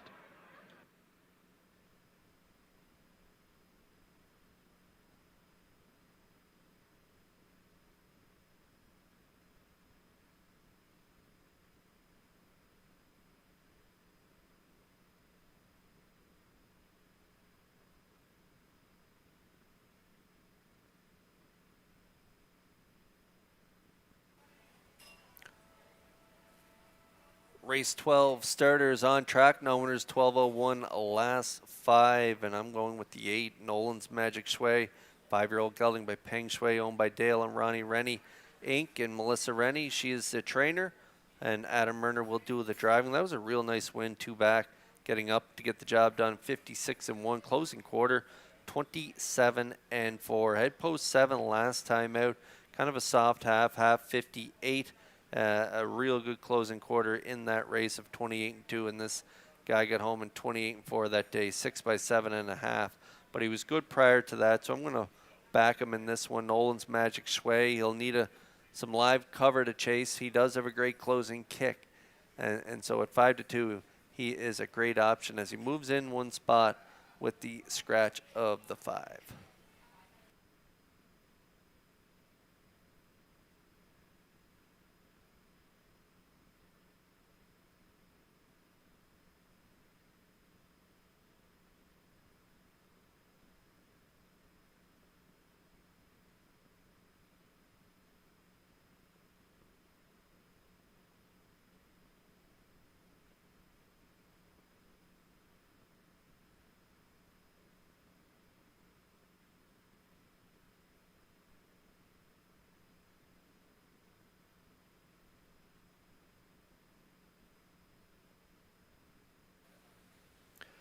Bankroll the 6 coming off a big win at the 12:01 level last time out at post 4 for Campbell. Got away by 4.5 at the quarter and then scooted to the front and was able to hold on for the win by a half a length in 58-3. This guy has been drawing poorly over the last number of weeks prior to the post 4 win. He had post 8 twice, post 7 twice, and post 5 down there in the bottom. So he's back out to post 6. Moves in 1 spot with the scratch, but still going to be a tough trip for him. But he's got the hot hands of Campbell in the seats, so anything's possible. I like him for 2nd on my ticket, 5-2 currently.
Scratch down to a field of 7 here in race 12, and those starters are lining up in behind the Metro Home Building Center's starting gate is the Claddagh Oyster House, Old Dublin Pub, Pace, up to Ken Workington for the call. Favorite here right now, one Windermere Best Man. 2-1 the 6 Bankroll. We've got 850 third choice the 4 Sunseeker. Race 12 on gate. Scratch the 5 Sharky, field of 7. Here they come. They're off. Windermere Best Man, and there goes Sunseeker under heavy urging and challenging for the lead into the first turn. Bankroll off to a quick start. He's going to dive in a 3-hole tuck there in front of Just Call Me Doc fourth as they battle off that turn. Just Call Me Doc fourth, and the gap of 2-3 to Sports Royalty fifth on the inside. Then it's J.J. Patrick and Nolan's Magic Sway. Winning that early skirmish was Windermere Best Man, and Corey McPherson fronts them here, and they're going well. Sunseeker in the hot pocket spot now. Bankroll is third as they hit the second turn. Just Call Me Doc fourth on the inside, followed by Sports Royalty and J.J. Patrick and Nolan's Magic Sway. First quarter was hot, 27-4, and they're seated single file between in front here is Windermere Best Man as they come by the grandstand. Sunseeker second with that 2-hole ride. Bankroll bides his time third. Just Call Me Doc is fourth. And then it's Sports Royalty fifth and J.J. Patrick and Nolan's Magic Sway. Windermere Best Man at even money. Scoots past the half in 57-3 and caught a breather there. Windermere Best Man continues on the point, going after him. Bankroll and Mark Campbell activates him. He's now second and makes a fierce bid as Sunseeker stays in third. To the outside as they continue towards three quarters and inching closer is Sports Royalty fourth, but needs to get going. Then it's Just Call Me Doc who's pinned in, followed by J.J. Patrick and Nolan's Magic Sway, and they hook up now. Bankroll on the outside. Windermere Best Man counters and quickens on the inside. 127-3 for three quarters. Stride for stride off the turn into the stretch. Windermere Best Man, Bankroll on the outside, pours it on, and Sunseeker dives to the inside. Full out is Bankroll and Mark Campbell fighting back. Windermere Best Man, Bankroll, and Mark Campbell with a grand slam cashes in. Then Windermere Best Man. Nolan's Magic Sway was flying late in a photo there with Sunseeker. 156-2.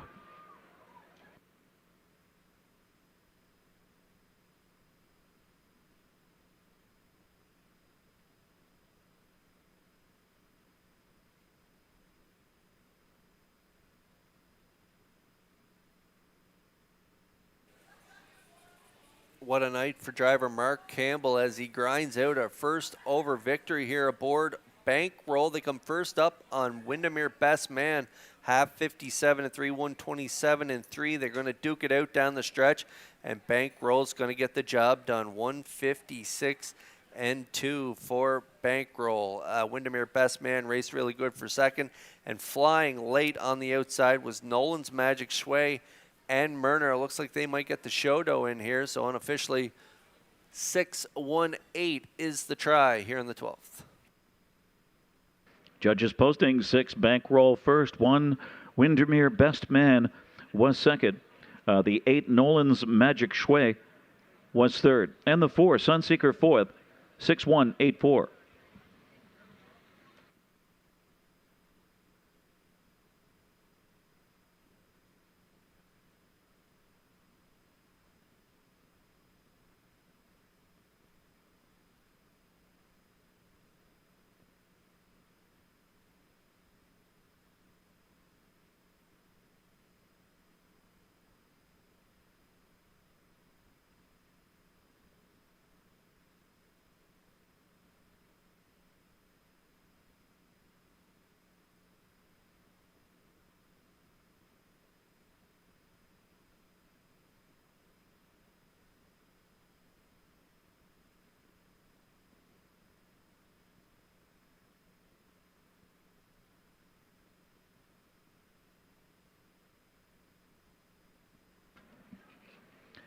The 6 Bankroll to the winner's circle, 7-year-old Bay gelded son of Mystician out of Millbanks, Ariel by Usher Hanover.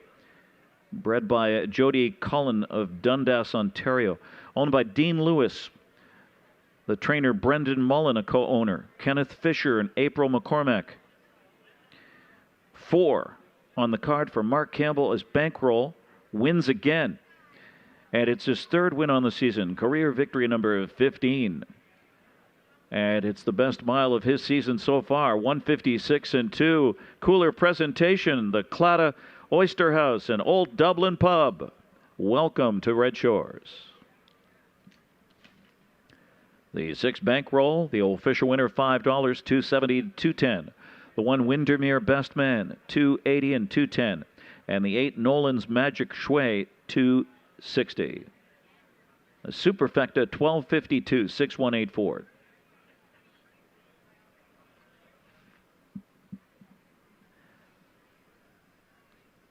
The Exactor, $12.70, 6-1.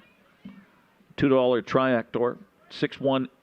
Triactor, 49.10. Again, that's Super, 12.52.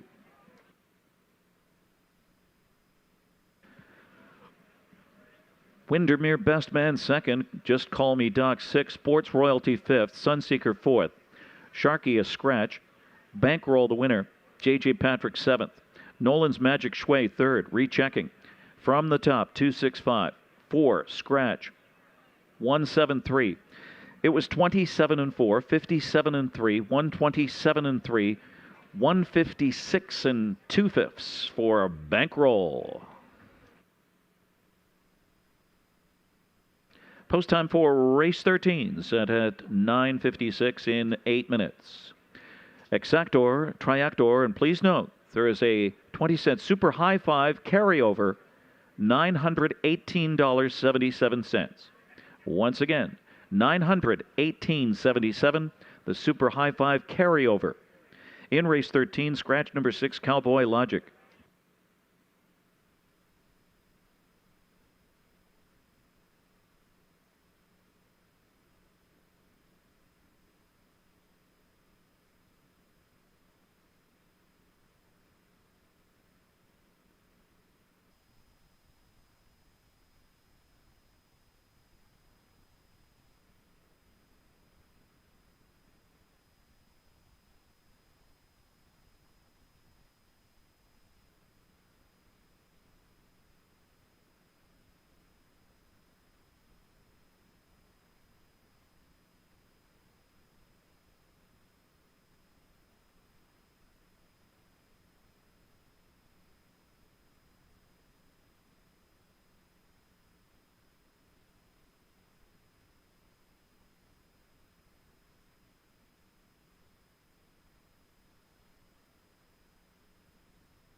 Join us trackside Thursday, August 15th at the Gold Cup Corral for Harness Racing Karaoke Star, following the live card of racing.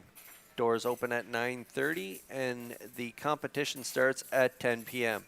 Friday, August 16th features the James McGregor Memorial Gold Cup Consolation Race and trackside tunes with the Spuds following the races. Saturday, August 17th features the Birthplace of Confederation Series Final, presented by the City of Charlottetown, and the Gold Cup and Saucers 65, presented by Atlantic Lottery.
Pacers on track, race 13, the Hennessy Equine Presentation 1. I Got Socks, owned by Anita Gillis and Donald Beaton.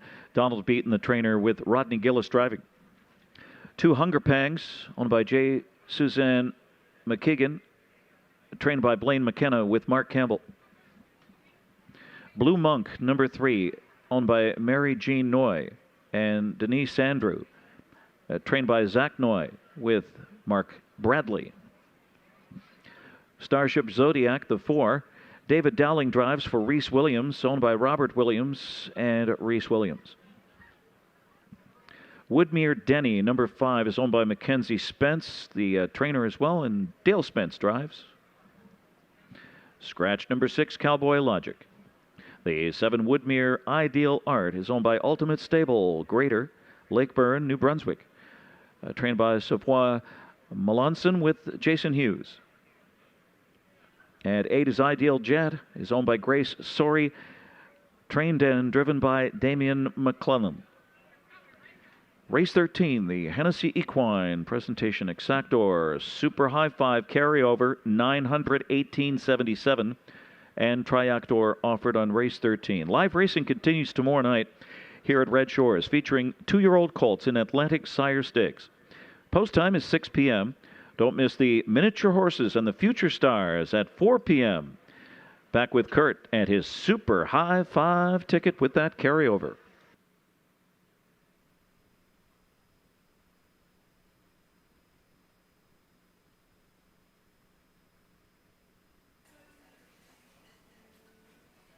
That's right, Ken. Super High 5 carryover here of $918.77. So get in on the Super High 5 here in the finale. Here's a look at our Super High 5 tickets. Ken Warkington likes a 54738. Vance Cameron 46732, and the 6 is scratched. So keep that in mind when you're playing your wagers here. We're scratched down to a field of 7. I like a 572. 3-4. So I'm going to go with Woodmere Denny off that big trip last time out in Summerside at the 1951 level on the front end. 54 and 4, big effort. And so I like the 7 as well, Woodmere Ideal Art. I think both horses are going to be forwardly placed. Hughes gets along really well with this horse. He was a front end winner in Summerside last time out, 56 and 3. He's making a jump up 1 class, so we'll see how he does out there at post 7. He moves into post 6 with the scratch of the 6, and so keep that in mind as well when you're playing your wagers. I like the 2 Hunger Pains. Mark Campbell having himself a night, coming off a big win in Summerside on July 30th for Brady Sweet, right on the front end, 56 and 4. That was down at the 971 level, and then he had post 7 last time out and was shuffled back to 5th. So I like him for 3rd. I like the 3 and the 4 in there for 3rd. Or for 4th and 5th. So I'm at 5-7-2, 3-4. Good luck with your picks here in the 13th.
Race 13 is the Hennessy Equine Pace. They'll be trackside with the winner. We are scratched down to a field of 7 for the finale here at Red Shores, and those starters are lining up in behind the Metro Home Building Center starting gate. Let's send it upstairs one more time to Ken Workington for the call. And big favorite here right now, the 5 Woodmere Denny, $3.40 on the board. We've got $8 on the 7. Woodmere Ideal Art, they're on gate. Scratch the 6, Cowboy Logic, field of 7. Race 13. Here they come. They're off. Woodmere Denny, the big favorite, guns out, along with Woodmere Ideal Art on the outside, with I Got Socks leaving sharply on the inside into the first turn. Blue Monk's going to take a seat, be wrangled back to 4th, gap at 3-4 to Hunger Pangs, 5th, another 2.5, 3 to Starship Zodiac, and the early trailer is Ideal Jet. And the early skirmish goes to Woodmere Ideal Art, but back to the top goes Woodmere Denny and Dale Spence with the big favorite here at 2:30. They hit the opening quarter and they race into the far turn. Woodmere Denny in front. Woodmere Ideal Art is second with I Got Socks in the inside third, a sharp quarter of 27 4/5 as they come off the turn. Woodmere Denny, Woodmere Ideal Art are 1-2. I Got Socks stays in third. Underway's Blue Monk.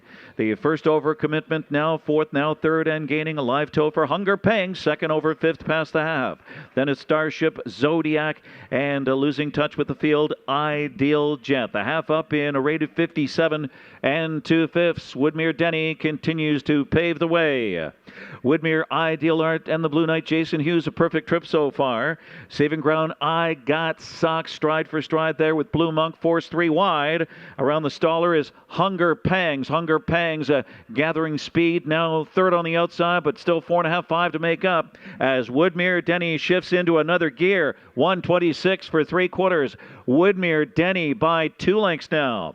Woodmere Ideal Art trying to stay with them and under urging. A gap of 3-4 to Hunger Pangs in third as they turn home into the stretch. Woodmere Denny looking for the upset after a perfect trip. Woodmere Ideal Art surging late at him on the outside. Woodmere Denny too much. Woodmere Denny, then Woodmere Ideal Art, and then it was Hunger Pangs followed by Starship Zodiac. 154-1.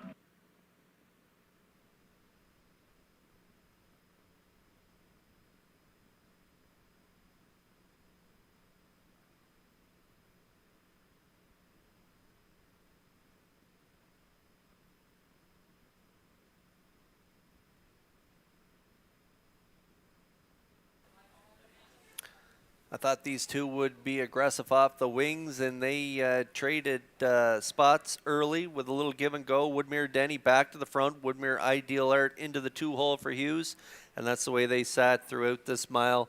Getting up to the quarter, 27-4, half 57-2, down to the 3/4, 126. Going to kick home 28-1. Woodmere Denny goes back-to-back for Spence. He gets it done on the front end. Woodmere Ideal Art raced really well here to get the deuce. And then the 2 Hunger Pangs going to get in there for third with the 4 Starship Zodiac fourth. And Blue Monk rounds out the top 5 here in race 13. It was the Hennessy Equine Pace. They'll be trackside with the winner. Judges have posted 5 Woodmere Denny first, 7 Woodmere Ideal Art second, 2 Hunger Pangs third, and 4 Starship Zodiac fourth. 5-7, 2-4 unofficial.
The 5, the 5 Woodmere Denny, a 4-year-old, a bay-gelded son of Roll With It Harry out of Oh Pretty Lee by Western Ideal, bred by Woodmere Farms of Marshfield. Mackenzie Spence of Tyne Valley, the owner and trainer, and driver Dale Spence. 2 in a row for Woodmere Denny, win number 4 in 7 starts this season, career victory number 10, and it's a new lifetime mark here for Woodmere Denny, the Hennessy Equine Group, making the cooler presentation here in race 13 to the Spences and Woodmere Denny, who paces the mile of his life.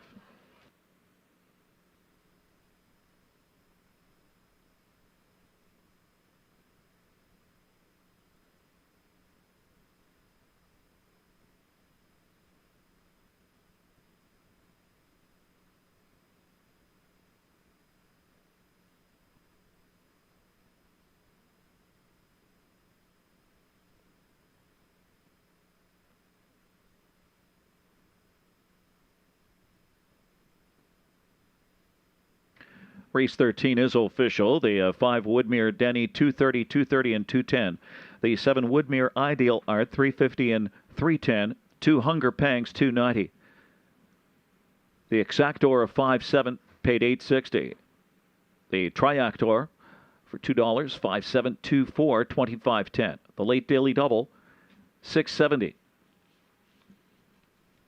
The pick 4, 27.35. 4 out of 4. Super high 5 payoff was 24.18. I Got Socks was 7th. Hunger Pangs 3rd. Blue Monk was 5th. Starship Zodiac was 4th. Woodmere Denny the winner. Cowboy Logic a scratch. Woodmere Ideal Art 2nd. Ideal Jet 6th. Rechecking race 13. The rundown 7-3-5. 4-1 scratch. 2-6. It was 27-4, 57-2, 126, 154, and 1. A new mark for the winner, 5, Woodmere Denny. And with the completion of race 13, that will wrap up our action here on a Tuesday night at the Charlottetown Driving Park. Simulcast wagering continues here at the Red Shores Racetrack and Casino, which remains open as well. Old Home Week continues on Wednesday night. Tomorrow night, post time at 6 p.m.